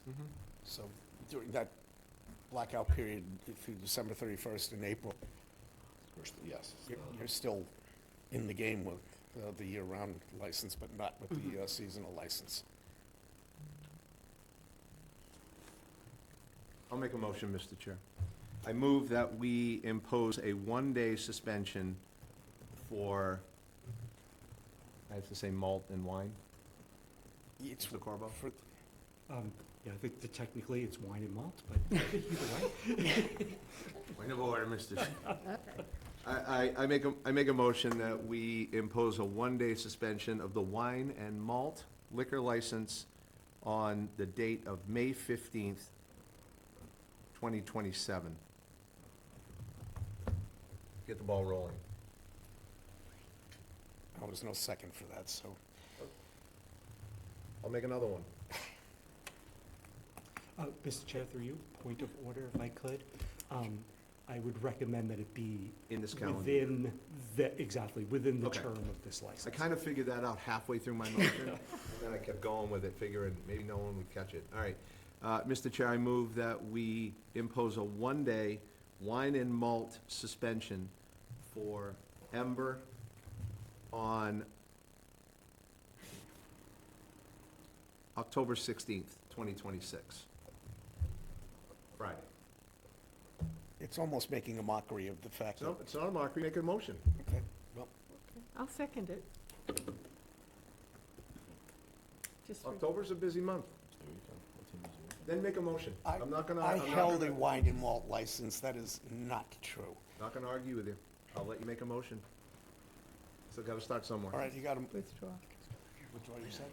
Well, I did it just for discussion purposes. You could go to a vote, but I'm not voting for it. Okay. Let's go to a vote Do you want to withdraw? unless you want to Okay. withdraw your I'll motion. withdraw I'll withdraw. if I don't have the support, sure. All right. And now I'll sit and wait to hear a motion. Well, you were looking at July 4th. That's not going to happen. I would just suggest if the violation occurred between January and April 1st under their malt and wine and malt, that has me all messed up, license, that any suspension date be during that time period. So it'd be 27 between, so it'd be January to April 1st. That's another license period. It's another Right, license that's a different period. license period. Right. The annual license expires on December 31st. Right, so it would just expire this December. Yeah, this year.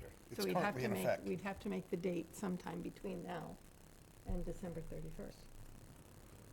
Correct. Okay. How does September look to anybody?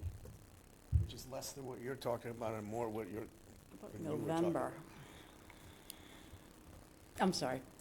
Yep. You'll understand, I'm talking to the people who can actually vote on it.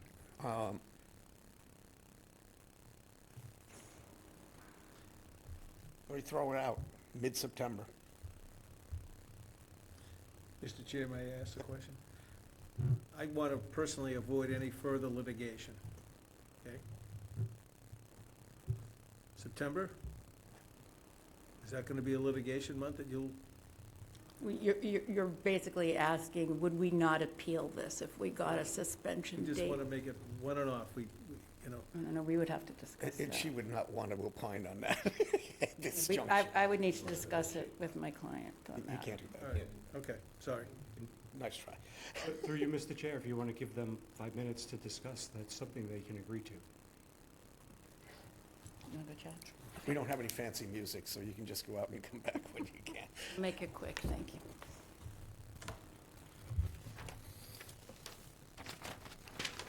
When did you have to be to parts north? Actually, I was at a dog hearing in Eastham. Mr. Chair, can we chop a couple off while we're waiting? Can we recess this one? and Please chop- don't use that word in combination with sorry. him Yes, you being at a can dog recess this hearing. item and do other business, for Chair, sure. I move we recess this item and come back to it after a couple other agenda items get Sure. handled. Sure. Okay. I move that we approve a special permit application for cycling, the series for the road race event to be held on October 25th, 2026, from 9 to 9:30 a.m. to 11:30 a.m. Event to be held on various roads in Harwich. Second. It's moved and seconded to approve the cycling application as read. Any further comments? Hearing none, all in favor? Aye. Any opposed?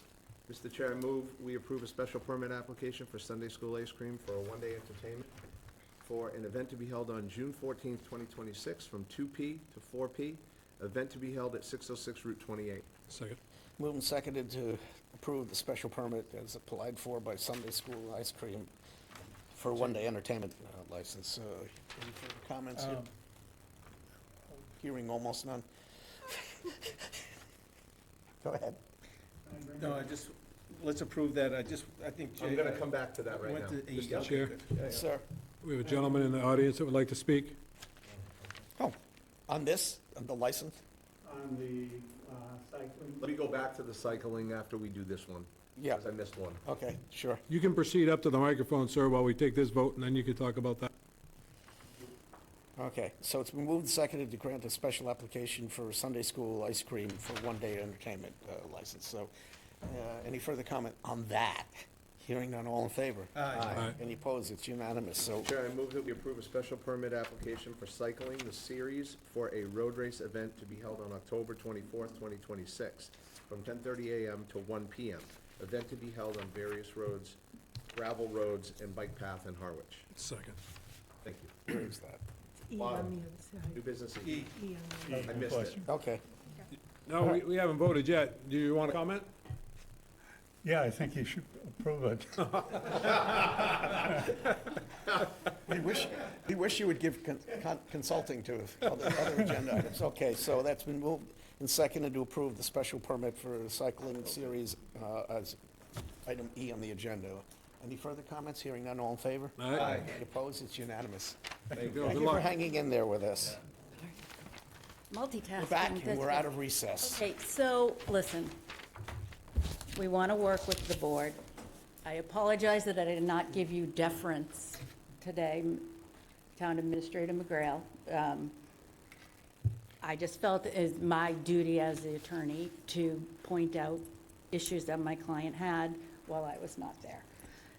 That said, none of us really want to get involved in litigation again. I don't think anybody wants to be sued and spend all that money on legal fees.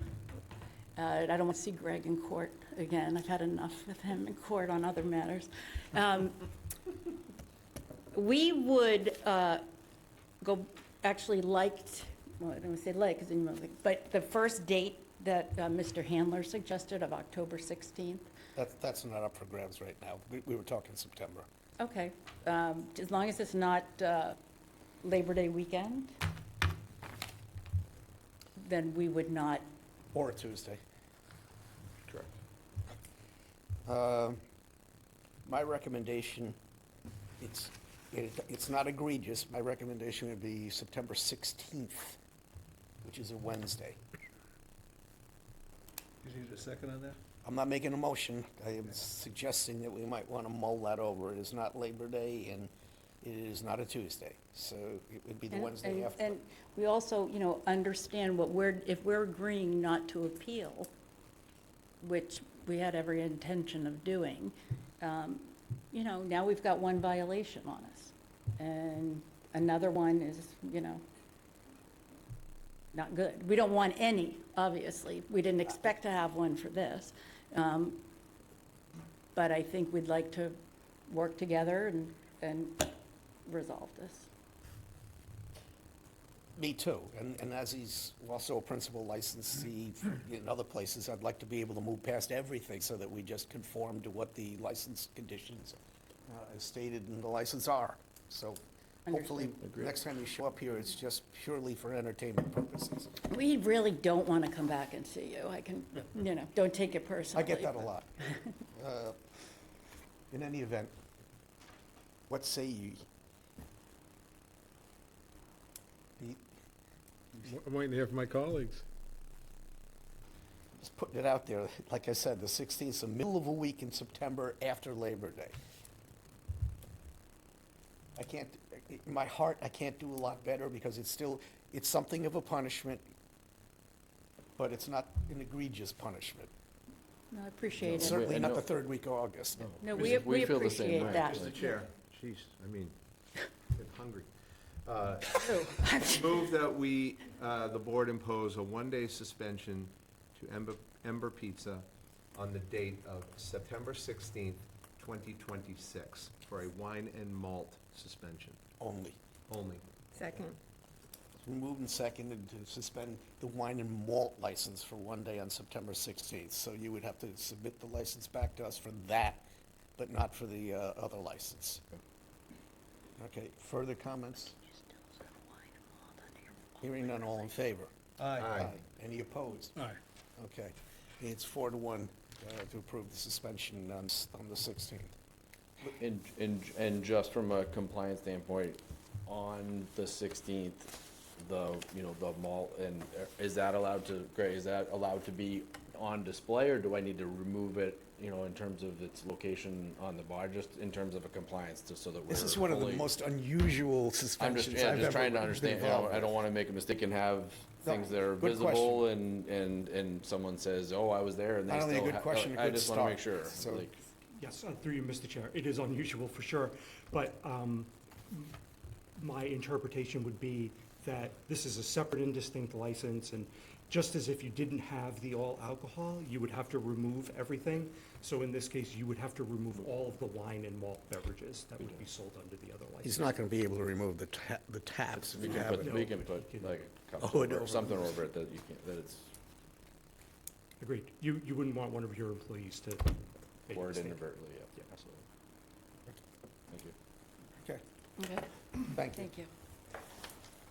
And for the record, I don't take any offense either, anything. This is Listen, just, we gotta this do is it- what we do. We gotta do what we gotta do. That's what I was trying to say. Sure, Don will be in there checking to make sure. That's- Hidden. No, I make it a habit of not going to anybody I license Now we because I wanna don't want to find get out involved who's in any of moving their this. flower pots to the middle of the street. Something else is going on. Keep an eye on Mr. Handler. Besides which, I don't want to drive and drink at the same time, so Yeah. I stay home. Mr. Chair, do you need anything further from me this evening? Candy, please? It was good seeing you, and thank you for showing you. You're welcome. Yes, Greg, thank you. Thank you for coming. That went extremely smoothly. Chief, okay if I do H? Is that We're Mr. back on Chief? B. We're back? Gotta go to B. Yeah. B, okay, sorry. Here we go. That's me, I gotta go. Sorry about that. That's more entertaining than my ring. I'm like a xylophone. I'm sorry. I thought I shut it off. Good night, everyone. Good night, Greg. Okay, we're done with the entertainment portion of our program. She has put it on mute. All right, it's on here so that we could do anything and everything. I have been, I mean, I'm willing to go with whatever the majority want to do, but I had a hand in creating the fund. I had a hand in the mechanism in the town meeting that allowed us to be able to disperse it without going back to town meeting for the cell tower. And I've been involved for many years, and I know Pete has too, in his earlier incarnation on the board, where the board has taken the opportunity to support things that might not be supported by the Housing Trust. So the question I had is, if you wanted, because this is an ongoing fund, do we want to disperse that all, or do we want to retain some for our own purposes, just in case? I mean, I suggest we vote something towards them, and something significant, but it's up to everybody what that might be. Do we have a balance in here? Yeah, I have it. It's $341,615. 341, 615. 615. Looks like the last time we withdrew money out of it, It was at least 2.5 years ago. money in, was, we had a 40,000 payment in 2019, and then a 218,000 payment in 2021, and that seems to be the last time that money was moved out of the cell tower fund. I thought there was one more, but I'll go with it. That's what I have in front of me. Can I jump on that? Sure, please. Does that show you what's going in on an annual basis? To the cell tower fund? Yeah, It what does you not have. in front Okay, of me. fine. It's sub 100,000, but it's, I think it's like 70, something like that. I don't have that in front of me. Yep, that's fine. Does that sound about right? Okay. I believe it's 70 something. It was at, Yeah, so we definitely have the 341, and the last two payments have been 218 and 40 before that. I'll make a motion if you want.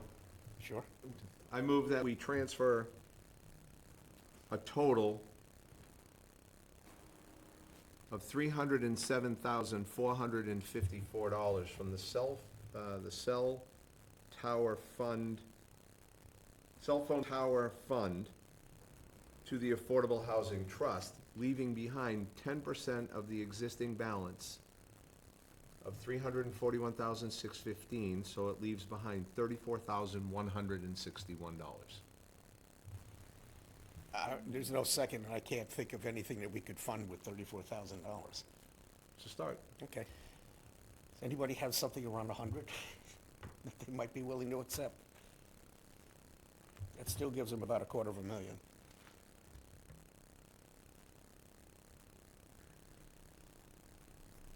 I'll throw some number out there. I'd like to be able to vote that we're sending them something. I mean, Mr. Chair, so, I am in agreement and support keeping some of the money in the cell tower fund, for a couple of reasons. One, obviously, if there is a cause that the trust, doesn't support, for whatever reason, legitimate, I'm sure, but perhaps the select board or the town does support it, we'd be able to act on it.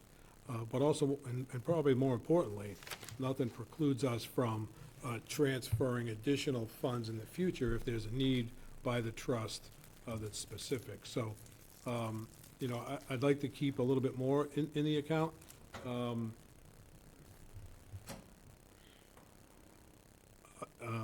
You know, 341, 615 is what's in there. I'd be comfortable with the 241, 615, which would leave $100,000 in that account. My hunch is, you know, 34 is probably too low to keep for any real purpose, and I'm thinking 50 is probably still too low. So I'll put a motion out there to transfer $241,615 to the Affordable Housing Trust from the cell tower, existing cell tower fund.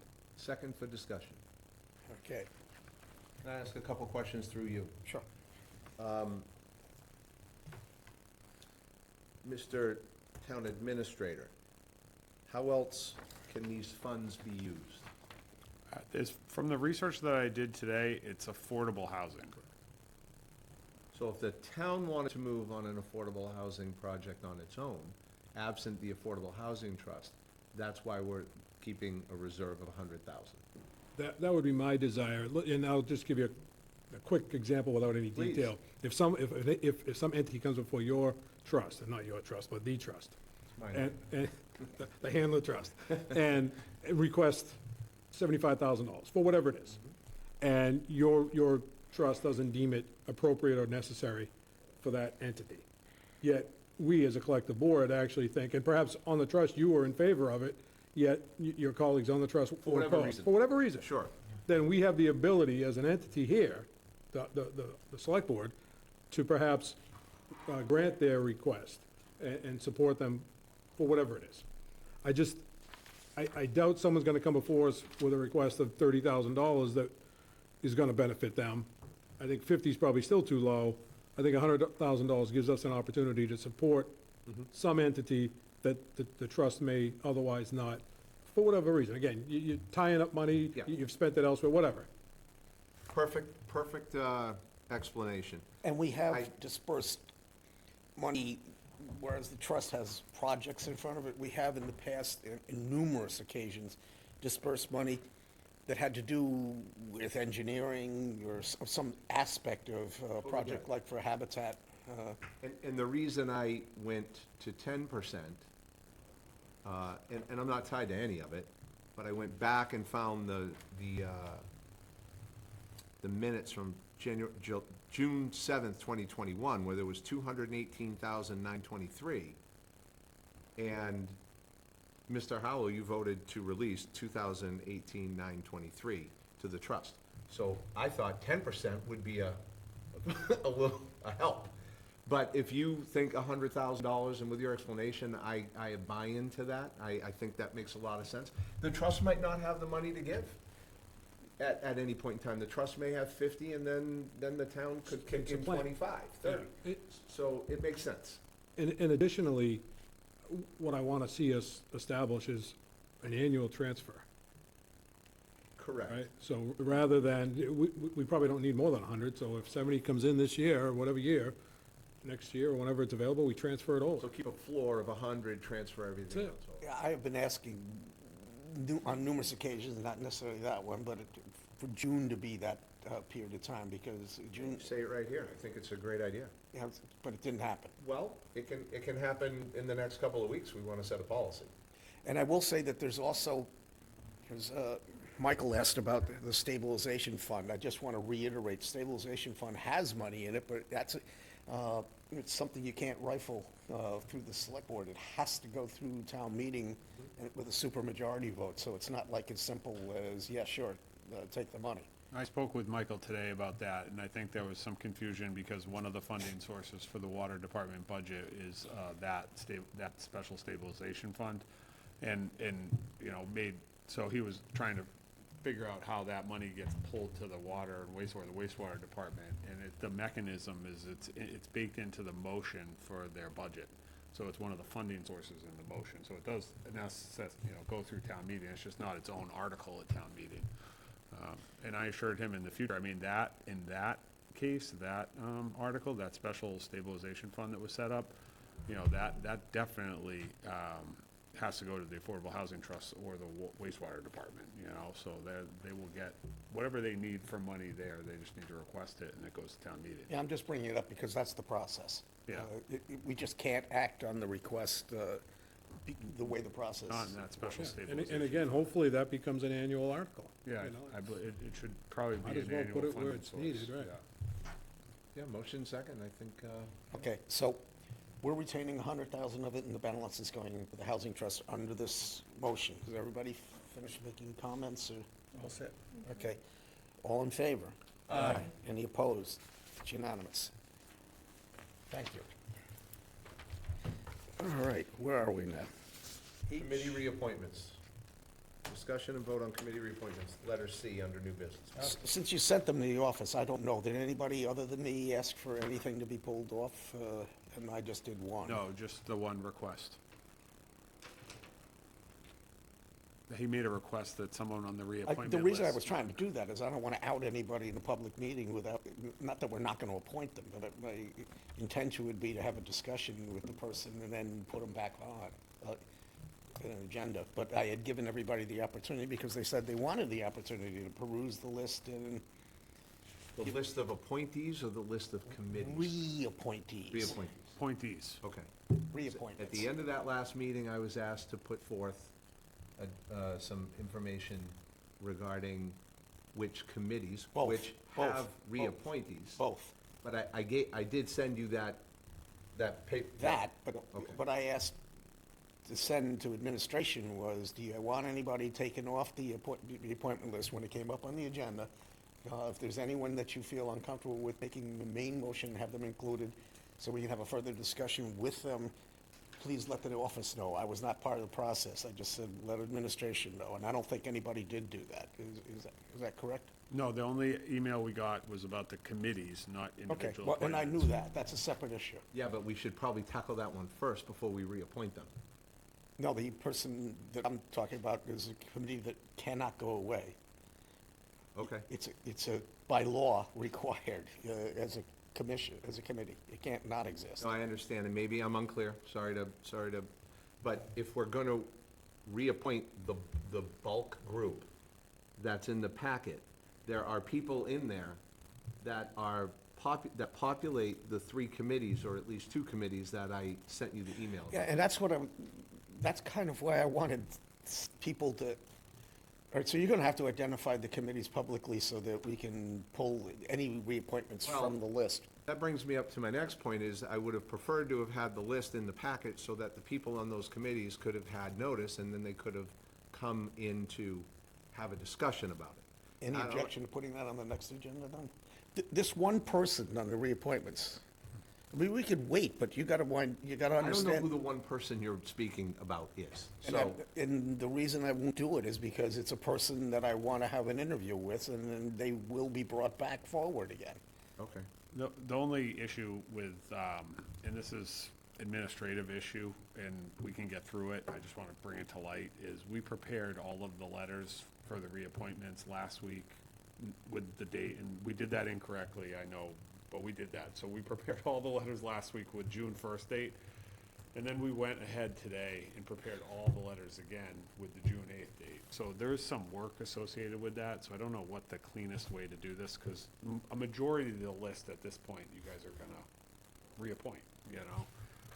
It's just around the two committees, So, rather than voting on the two committees, the fate of the two committees, we could simply approve everybody else on this list Except this for the evening. people who belong to that committee. Except for the, whatever it is, 2 to 3, 4 names that are associated with those two committees. That's what I'm And you recommending, bring that because back for larger discussion. there next is a week, Which That would would be afford great. them the That would be opportunity to Let me come- tie this into our recent actions. Even voting on them now, we have to send a letter out, then they have to go to the clerk to get sworn in, and then they have to go take their ethics test again, and we're running out of time for all of that. So it would be better to do what you just suggested, is take off those two committees worth of reappointments. Jen, is there anyone on those two committees on the reappointment list? So it would be Hark and, So Lynn Bedrell, and there's, Youth Services does not have anyone on it. so just the one person? It's Lynn, and there's two others. Okay, But one's up for reappointment. One's up for so reappointment. we'd only have to pull the It one would letter? just be Lynn. Yeah, okay, so we would And that withdraw. affords an opportunity for discussion Yeah. next week, and they would be aware of the discussion. Sure. That works So for it's me. one person's name that should be taken off. So The motion would have to indicate that. So it'd be the reappointment as presented minus Lynn. So moved. Second. Okay, so we're moving second to make the reappointments absent the one person. All right. Any further discussion? All in favor? Aye. Any opposed? That's unanimous. All right.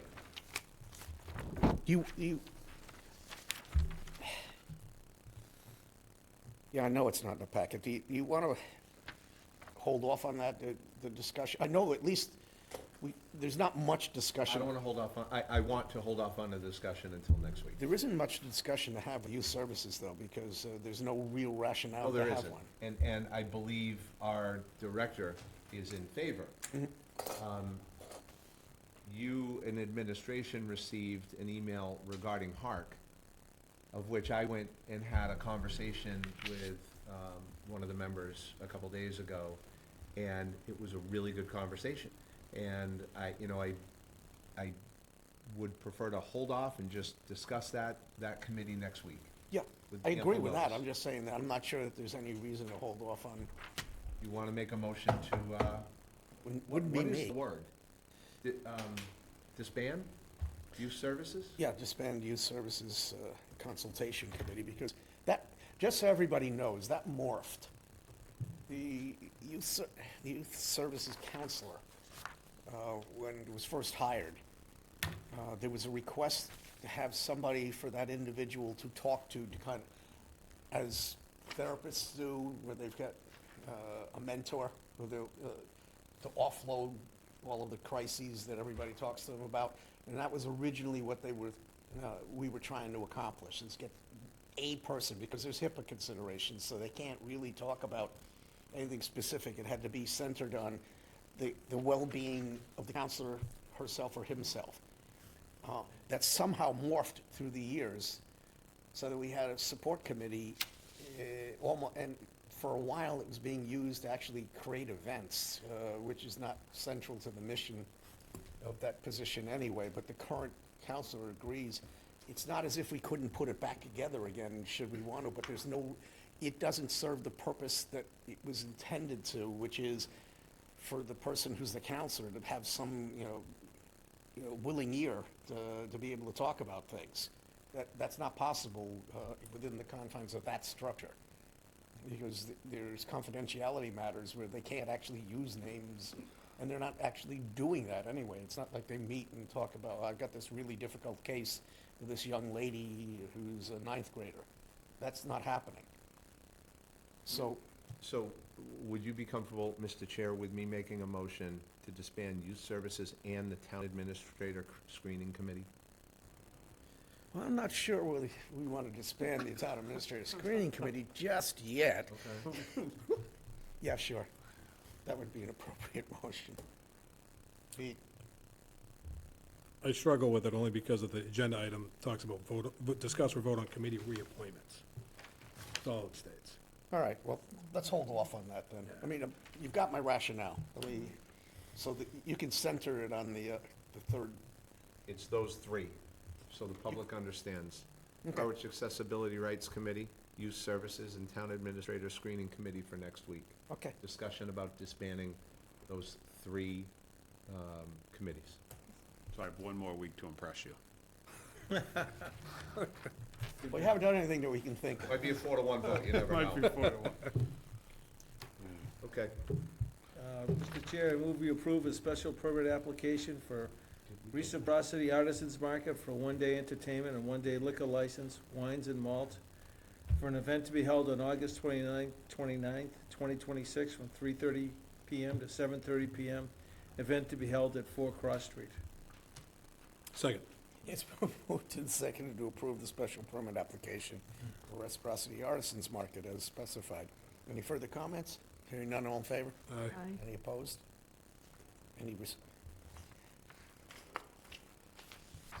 I didn't feel that we had all 5 people. No, I said aye. No, Okay. We'll count it as unanimous.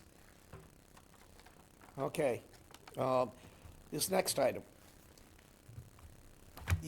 Even according to our legal counsel, you can't appoint somebody presumptively to a position that doesn't exist. And while the town meeting voted to make changes, it's still with the Attorney General, and Jay felt that he would rather make. Yeah, they have not, so the Attorney General has 90 days to rule on the changes to the bylaws that we submitted. Emily Mitchell, our town clerk, has submitted them, I believe, a little over a week ago. 90 days is around September 1st, right around that time. But, you know, they're not, sometimes they're a little bit late. So I put in October 1st as a buffer with the intent of, you know, as of October 1st, this would be a board appointment. And you guys would have to move on it through probably the interview committee if that's the appropriate path. But, so my recommendation here is to affirm my appointment of Michael to the Affordable Housing Trust from July 1st. His current appointment expires June 30th to October 1st, and that gives us about a 1-month cushion to hear back from the Attorney General from when they're legally supposed to reply to us. So moved. Second. I'd like to make a comment if I could. Mark? It's not my intention to hold up this appointment, and I know that Michael McCaskill gave 10 years to this town, and I recognize that. Importantly, this appointment requires temperament, and I did take exception after only being on this board for 1 or 2 months. Myself, and I believe another select board member, being called a bobblehead. And that to me is an indication of not the proper temperament for this type of position. I wish Michael was here. I don't like to speak about him without him here, but I think that was an improper comment to say to 2 new members on this board, and I just want it noted. Thank you. Any other comments? I will note that through the years, I've experienced the same kind of incoming. I do believe he has a skill set to be able to work on the image, if you will, of the Housing Trust for what we need at the moment. But that would be a warning in general, is like, treat people better, no, cut out ever thinking about sit down, shut up, and stay in your lane or anything like that. We're looking for a more cooperative thing, but more importantly, same thing to say to anybody we appoint. We appreciate your willingness to serve the town, but nonetheless, we want to point out that you're acting as an agent for the town, so please make sure that you represent the town in the manner the town would like to be represented, and I believe you would agree with that as the person making the Totally appointment. agree, and I can say that in the short amount of time that Michael's been on the Affordable Housing Trust, since we previously appointed him, he's done a good job. He reaches out to me often and asks for feedback and you know, looks for how things are going with administration. He's definitely done his due diligence and has spent significant time on the trust in the short amount of time he's been involved, so duly noted the concern, but you know, I think he's done a good job, and I think we're lucky to have him at the moment. Oh, okay. All right, so it's been moved and seconded. Any further comments? Hearing none, all in favor? Aye. Any opposed? It's unanimous. All right, there's no action involved in the next one. The Attorney General has reached a final conclusion, which you heard the Cliff Note version of earlier. The one finding that's central, that's in the packet, was that we were not specific enough as to identifying the subject of an executive session, and I believe we have already, it's too bad Mr. Corbell's left, but I believe we've already addressed that issue in future agendas subsequent to that, prior to today. One other footnote, which was really odd, because in their findings of fact, they went after a fact that wasn't alleged. And it revolved around having the 2 police chiefs come up and give us a status report on what had occurred on the 4th of July. That was not part of the original open meeting law complaint. They're making an assertion that I think it's worthwhile to have our legal counsel get involved with, because there were no votes taken, there were no actions taken. It was simply Public comment. it was simply comments that were meant to address the events of the 4th of July, so that the public could hear what they experienced and what they were thinking. And it didn't merit an agenda item because it had just happened and we weren't taking an action. We weren't voting on anything at all. But sticking with the actual original complaint, there was one finding that was approved by the Attorney General with no further comment, I believe, would be a fair way to say It's it. closed out. So they closed the case with that.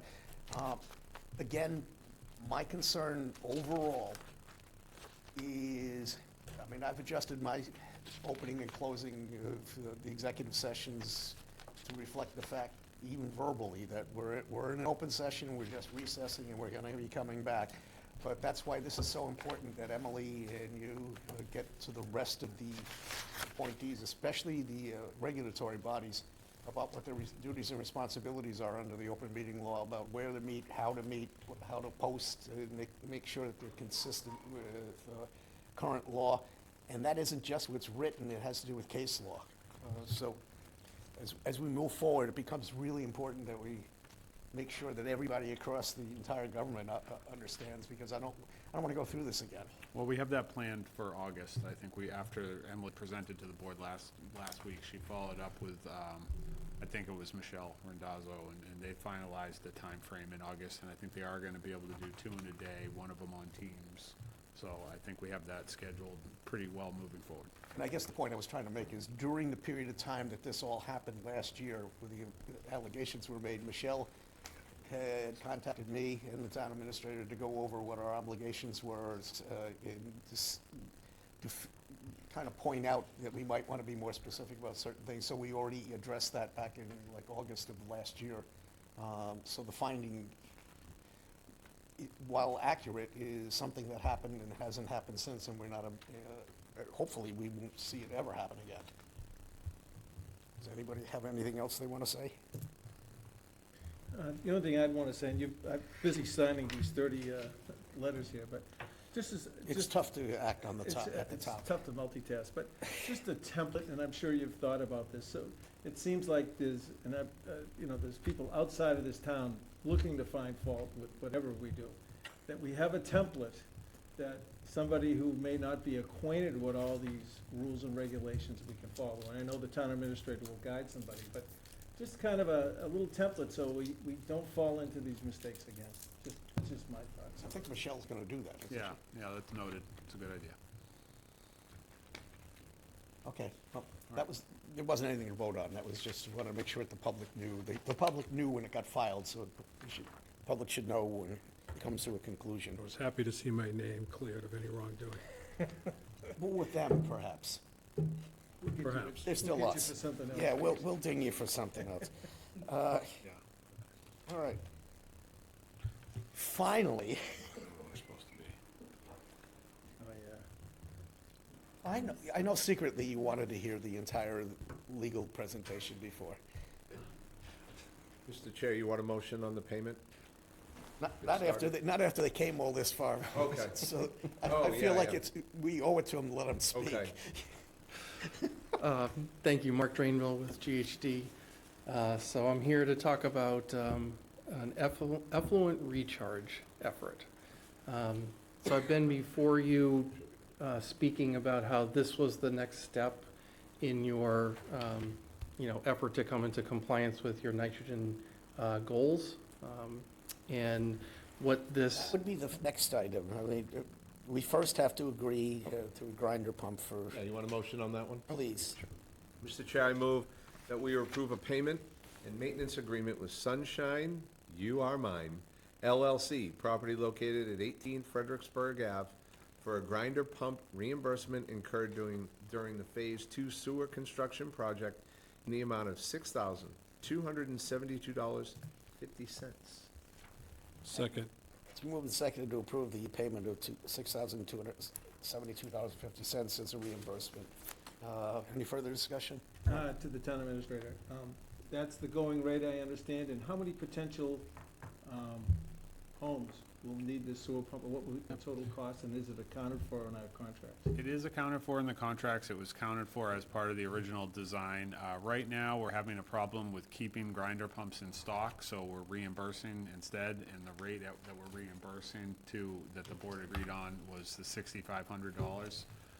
So historically, what we've tried to do and what we're going to try to do in the future is to have these things in stock so there's no reimbursement needed.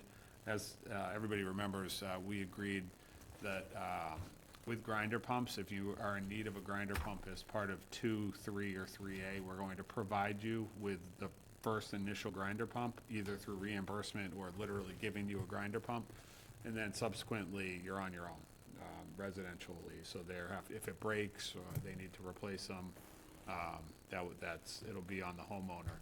So right now, we're dealing with a reimbursement because we don't have any in stock. We have about between 2, 3, and 3A, under 200 total grinder pumps that we'll be having to deal with, either through reimbursement or giving them out. I think it's about 20 in 2, about 100 in 3, and then 50 in 3A, somewhere around that. Don't quote me on the specific number, but right around those numbers. So right now, we're dealing with the reimbursement because we didn't have one in stock. And Mr. Chair, if I could, the reimbursement's for the pump, not for the installation of said pump. Correct, yeah. The actual invoice that we received from this individual was for $14,000, because not only did it include the installation, which we don't cover, but they got the grinder pump, unfortunately, at about $11,000 because we weren't able to provide it at the time. So we're doing our best to get them in stock so that the homeowner doesn't have to pay. We get a better price than anybody else, so. And just to recap, especially since we have the engineering firm right in front of us, there was a period of time, I mean, this goes way back to like 2017, 2018, when we were talking about it. I know I was unhappy, and there were some others who were too, that it seemed like we were subjecting to a number of people to take a hit for the team, the way we were designing them, because we were trying to avoid, through your predecessor, to the maximum extent possible, making municipal pump stations. So we were putting a lot of people at personal risk to do it. And there was a feeling, and this is where it all started, that it wasn't quite fair to them.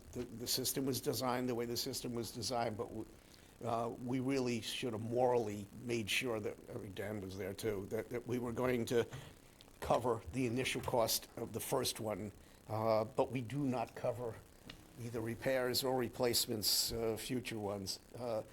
Unfortunately, that's the way they were designed then. I know we're taking great care not to do that to the maximum extent possible, but that was the thinking back when it was originally designed, is we can hold the cost on this by laying it off on the individual homeowners, and that was kind of like duplicitous of us. So with that, that's why we're at the point we're at. Yeah, so this is a straight reimbursement to a homeowner for the agreed upon amount of money for a reimbursement of a grinder pump that they already purchased. Okay, anything else? All in favor? Aye. Aye. Any opposed? It's unanimous. Now you're on. Okay. So I wasn't speaking for long, so I'll just repeat what I was saying. So I'm here to speak about effluent recharge evaluation. So effluent is what comes out of a wastewater treatment facility. It's highly treated water, and you need to reintroduce that back into the environment. It's done by putting it into, for example, sand beds, which are simply, sand that on the ground. The water goes into the sand and down into the groundwater table. There's different ways it can make its way down. A leaching field, a septic system is another way. So thus far, the town of Harwich has not had to identify any such sites. You've been sending your wastewater to Chatham, and then Chatham has been disposing of the treated wastewater in the town of Chatham. Your IMA does say that at some point you may need to take that back, some of your wastewater back, and handle that treated effluent in Harwich, but not yet. Well, you are in a position where, in order to sewer more on the west side of town at some point in the future, we need to identify some sites in town to be able to take the wastewater and handle that and reintroduce it to the groundwater table. I know you've had some initial discussions with the town of Dennis. They have said that you would need to take that wastewater back, that treated wastewater back into town. So the next step in this process would be to try and identify sites in town to be able to handle the treated wastewater. So the agreement you have before you would involve identifying sites in town, as many as we can, and then to evaluate them on a number of different categories, proximity to the treatment facilities you might take advantage of, take a look at what kind of, environmental resources might be in the area, just trying to identify like a really good sites that could be used for this purpose. And then we would prioritize those sites. And then the key then, looking at the top priority sites, the key then would be to do a hydrogeological model to see, once you introduce water into the groundwater table, the groundwater will go up a little bit. It will mound, is what they call it. And that's one of the biggest issues that we've faced thus far here. Town of Dennis faces the same issue, is that mound is intersecting, in a lot of cases, freshwater bodies. And when you intersect those freshwater bodies, you run into issues with the state in trying to permit those sites. So that's the trickiest part of disposing the wastewater into the ground is this mounding issue. So I don't want to get too cute with this. I'm just going to come right out and say it. This is not just limited to recharge that would be coming from Chatham. We were also exploring the possibility that there might be a day where we need to do recharge for Dennis also. So, you at the very least need to accommodate your own wastewater flow in the western part of town. Yes, you may, in order to sweeten the negotiation deal with Dennis, may want to provide some additional capacity for the town of Dennis because they have, I think, To which we mentioned would that. have to still do an examination about where it would be so it wouldn't Correct. impact anything. Correct. We don't need to identify enough properties to take care of all of your flows going out 20 years, but we want to try and identify some properties, as many as we can, to accommodate some flows going into the future. So, I only said that because there are those people who are continuously asking, are we doing anything? Are we talking at all with Dennis? Or is there any possibility? But to be able to have a possibility, we have to be able to come up with our own figures about whether that would work or not and whether it's going to affect anything or not. Correct. So we are thinking in that direction, and we are taking action to see how that looks. correct. Further discussion? Yeah, if I could, I'll blow the whole thing out of the water. No pun intended. I'm actually looking to kick this down the road a little bit, rather than approve this evening. I think we have an updated TWMP due to us shortly. And I don't foresee that the need will change. However, I don't think this board, as it's currently constituted, has ever had this discussion. And I'd like to see that occur prior to moving forward with the site identification process. Truthfully, getting the effluent returned to Harwich is critical, in my opinion. To continue to see our water recharge go elsewhere only lends to greater issues for us as we move forward as a community in the wastewater sewer project. So it isn't something I'm trying to prevent from happening. I just think this board, as it's currently constituted, should have a discussion. It should include the discussion about how, if, why we want to talk with the town of Dennis, what it looks like in the future with the town of Chatham as far as potential time frame, if there really is going to be that need for it to come back. So, again, I'm not trying to say that this isn't necessary. I just would like this board to have some greater discussion before we move forward with the consultant in this process. Any other opinions? Thank you, Mr. Chair, and thanks for being here. I agree with Pete. I think that this board, there's too many open windows, too many holes. I haven't been updated personally on really where Chatham, where Dennis is, where our discussions with Dennis is. We've got the updated CWMP coming. Again, to echo Pete, obviously, it's an important piece to the sewering puzzle. But in order for this board to make a decision, we need all the pertinent information before we execute a contract for $148,000 for site identification. So I don't believe I'm gonna support this tonight. Okay. Let's see, would you? Just a quick question, Mark. When you do the evaluations, is it town property or public property that is gonna be used? That is one of the factors we look at. That's the ideal, is to find town property, yeah. And when you identify a property, do you get a backhoe out there and you do testing to see the perk things? I mean, what do you actually do to identify this? I know you said a hydrological study, but what do you do? Yeah, so this initial step is more of a screening, desktop screening and modeling. Eventually, it does get to a point where you do field work, but you want to make sure that that's a good prime site before you actually, invest money into that kind of effort on the site. So this $146,000 is the modeling and thing like that?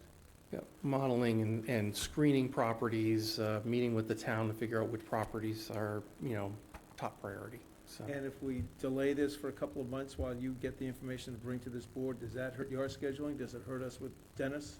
So I could tell you the long-term schedule. So the schedule, I would say, that's in play for the town, and this is all towns, is by June of 2030, that's when you need to submit a watershed permit application.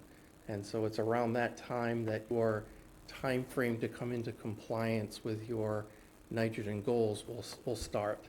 And you have 20 years to come into compliance. So the goal is to try and get the pieces in place to be able to then, go forward with the rest of your plan, at least by then, so. Mr. Chair. So to help that, we're working on a small contract right now that's like a $20,000 contract that we're going to do out of the engineering budget that will lay out the process to get to that groundwater permit. So like all the options that we have, or what we need to do to time that out. So based on the feedback from the board, and luckily I had the conversation with Pete and Mark and I talked earlier. We've targeted, I think we could be ready to have a meeting on the CWMP, which is probably a good catalyst to that larger conversation, because that's our wastewater management plan. I think we'll be ready to do that in July. And subsequently, he'll start working on the roadmap to compliance with a watershed permit at the same, so I think those are the two pieces that the board will need. That's really the information is, what do we need to be able to comply with a watershed permit by 2030? And what does our roadmap through the CWMP look like? Once we have those two components put together, that's a pretty solid plan, or at least a discussion points for a solid plan. I think we can probably have that together in the next few months to be able to present back to the board. I'd like to take the moment, that this isn't off topic entirely, to point out that the ground rules that were established when this all began were completely blown by recent regulation, and the 20-year period that starts, we were originally promised 40, and they just tacked on an extra 10 or 12 years, which means an awful lot to the town of Harwich, means an awful lot to other towns too, because that means our borrowings have to be compressed into that time frame instead of a wider time frame where we might have been able to retire some bonds at the beginning. So, and I do think an important part of the conversation as part of our watershed permit in this whole conversation is just that we're having these conversations. Like, what they want to see is that we're continuing these conversations. And so, like, whether it's tonight, whether it's in 2 months from now, whether it's in 3 months from now, as long as we can prove that we're continuing to have the conversation, we don't put Harwich in jeopardy of anything. but again, my comment was specifically aimed at, we're gonna have to borrow more sooner. Yeah. Did you want to say something? Looking at Dan. No, I know, I see Dan there, Okay. even though he blends in with the wall color. No, I'm okay, thank you. Dan, would you like to say something? Just wanted to note, because there's been a couple comments about Dennis, or where things stand with Dennis. At least in my discussions with them at the staff level, I'm pretty much have been met with, come back to us when you got a recharge site. That doesn't necessitate action tonight, but that is at least their position currently. Yeah, and my motivation for saying this is because people are thinking that we have no other plan. And there have been discussions even at the staff level. I know there was a meeting with Tony and a bunch of us and Dennis at one point. What I'm just trying to assure the people is that we are having continuing discussions and that all these things are about all these other things that'll get us to these places. Okay, so we won't take action then. That's fine. Thanks for Okay, coming and no, that's sitting fine. through So the whole I'm meeting. planning to come back next month and Yeah. do a Yeah, no- CWP update. That's fine. Mark and I talked today, and we both felt it was still important to, have Okay. a conversation regardless, so. All right, thank you. And it's always entertaining being here, I'm sure. Was tonight. Okay, town administrators report. All right, a few items to discuss. First, just the staff appreciation cookout. I wanted to thank the board for participating last week. The select board and I were pleased to host our first in a while, staff appreciation cookout at Brooks Park. It was wonderfully attended. Staff from all departments across the town joined for burgers, hot dogs, cookies, beverages, and weather. Jim and I, along with the select board, cleaned, manned the grills, did everything. I think we couldn't have done it without your help. Thank you. I think it was a good team effort. Also, I'd like to do a heartfelt thank you to Jen Clark. Jen, you did an amazing job. Thank you for actually doing all the work and getting it together. I appreciate that. Along with the staff from the Council on Aging, Chef Linda, did a lot of the ordering. The DPW just kept showing up with tables and chairs and everything that we needed. Other department heads, Amy and Kara, Angelique, helped with plant raffles and keep the energy going. I think it was a great event. One telling event is the DPW gets out at 3, and at 3:45 they were still hanging out. I don't know what more you can say than that. I mean, I would have thought they left 3:01, but they didn't, so that's great. So we'll keep that going in the future and move on from the success we had this year. So. Cape Cod National, it's a regional note. They're a golf course that's right on the border with Brewster and Harwich, but I wanted to share that Cape Cod National has been designated this past week as a certified Audubon Cooperative Sanctuary through the Audubon Sanctuary Program for golf courses. This is a multi-year certification that recognizes environmental stewardship, covering everything from wildlife habitat, water conservation, and responsible maintenance practices. The course is now one of over 900 worldwide that hold this designation, and I want to give a shout out to Harwich resident Eric Stresbeck and the entire team over there. They were responsible for that work and did a great job. So congratulations. A lot of birdies. A lot of birdies. A lot of birdies that they didn't kill. And eagles too. Yeah, Eagles too. There you go. Harwich and Dennis Rotary, a couple weeks back, it was a little bit over a week ago, I forgot to tell the board last week, I had the opportunity to be invited to and speak at the Rotary Club of Harwich and Dennis over breakfast at Grumpy's, which was at 7 a.m. They meet every Thursday at 7 a.m., a little aggressive on the early start there. But they're Rotarians and ready to go, and I think it was a great meeting. I had the opportunity to talk about some of the things we were wanting to do that we're working on around town. They had some interest in helping support some of the things that we're working on, and we continue to want to work with them and thank them for their interest. I had a similar meeting with the Cape and Islands Association of Realtors last week, much smaller group at the community center, but I got really good feedback on what it's like to do business at Town Hall, and they were pretty open with what they thought that we should do better, and it was good feedback, and I appreciated it. So thank you to the Realtors for that time. And then finally, last week I attended for the Family Transition Center on One Love Lane. Last week I attended the annual in-person review of the Family Transition Center at One Love Lane in South Dennis. It's hosted by the Housing Assistance Corporation. Its CEO, Alyssa Magnotta. The meeting was pursuant to the conditions laid out in the Dennis Zoning Board of Appeals decision, which requires an annual meeting between the HAC and the town administrators of both Dennis and Harwich to review the operations and maintain open communication. Love Lane, while located in Dennis, is only accessible through North Harwich, which I'm sure everybody is aware of. It speaks to the close connection this facility has to the Harwich community. The Transition Center provides transitional shelter and a robust set of educational programs, which they provided to us and talked to us about that day, covering everything from budgeting to credit counseling. It was a valuable visit. I can say that it's not very full.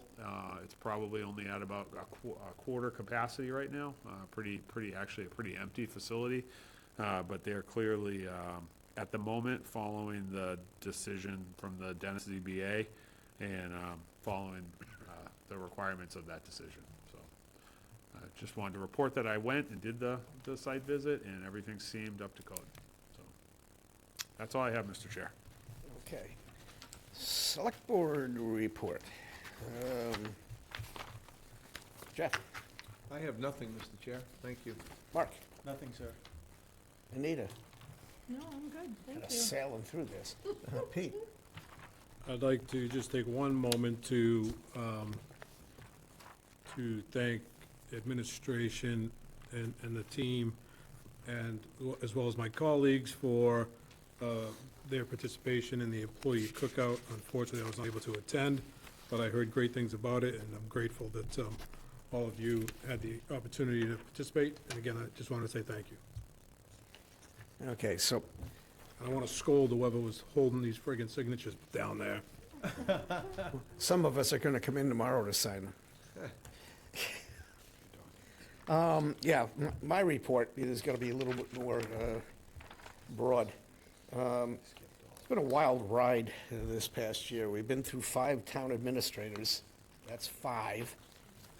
So we ultimately had to land on a permanent TA, an assistant town administrator, and a finance director during the past year. And at the same time, resolve 8 open union contracts that had all expired. I particularly want to thank staff, Jen and Natasha. It had to be daunting to go through, especially the 5 different personalities that were acting as town administrator during that period of time. They held it together. There was a period of time where the police chief was acting as a town administrator and Jay had yet to come here. The glue that kept all that going was the administration office. So my heartfelt thanks to all of that, because it wouldn't have been possible without all that effort. So that's my select board report. With that, we're reorganizing now. I would want to make one other comment. I know we're getting closer to it anyway, but the charter calls for expirations of terms to be June 30th and the commencement of new terms, the first meeting after the beginning of fiscal year. I would heartily recommend next year that that happen, and that this appointment tonight run through June 30th. You could come up with excuses that, well, in an election, the person might not be there, but that, we've proven over the last couple of years that a chair might not actually serve through the whole period of time either. I think it's important to send the message that it's all boards and committees, and we happen to be a board. So there's nothing written other than the charter, and I heartily recommend we follow it. With that, I accept a nomination for Mark for chair. Mr. Chair, I'd like to make a nomination for Peter Pekarski to be the next chair of the Harwich Select Board, effective this evening. Second. Okay, it's been moved and seconded to appoint Pete the chair. Any further discussion? Any further nominations? Hearing none, all in favor? Aye. Any opposed? I'm handing this over to you, Mr. Pekarski. There are no nicks, there are no dings, there are no scuffs, and I beg you to make sure that it gets returned to the next chair with no nicks, no scuffs, and no use. 3 more meetings like tonight, and it's going to be beaten up. I didn't use it tonight, I meant to point that out. Mr. Chair, may I be recognized? May you be recognized? Sure, Mr. Howell. Okay, I'd like to nominate Mark Kelleher as the vice chair. I'll second that. Okay, is there any, up to you. Oh, You're- that's you're- right, thank you, you're you turned it chairing the over. meeting. Here it is, right. Yeah. A motion and a second for Mr. Kelleher to be vice chair. Any discussion? Hearing none, all those in favor? Aye. Opposed? It's unanimous. Mr. Chair, can I recommend Jeff Handler for clerk? Nominate. Second? Motion and a second for Mr. Handler to be clerk of the board. Discussion? Hearing none, all those in favor? Aye. Opposed? Unanimous. You still have to act on the So, appointments committee. correct. I'm looking down to see if anybody has a motion. It's a little tawdry, but I'll nominate myself and Anita to do the, I have a motion committee. to appoint Mr. Howell and Ms. Doucette on the appointment committee. Do I have a second? Second. Motion and a second. Any further discussion? Hearing none. All those in favor? Aye. Opposed? It's unanimous. And with that, I'll entertain a motion to adjourn. so moved. You can't second, there's no motion. There's a motion. Vice Chair. There's a motion and a second to adjourn. All those in favor? Aye. Opposed? It's unanimous. Thank you. Yeah, we'll be here till tomorrow.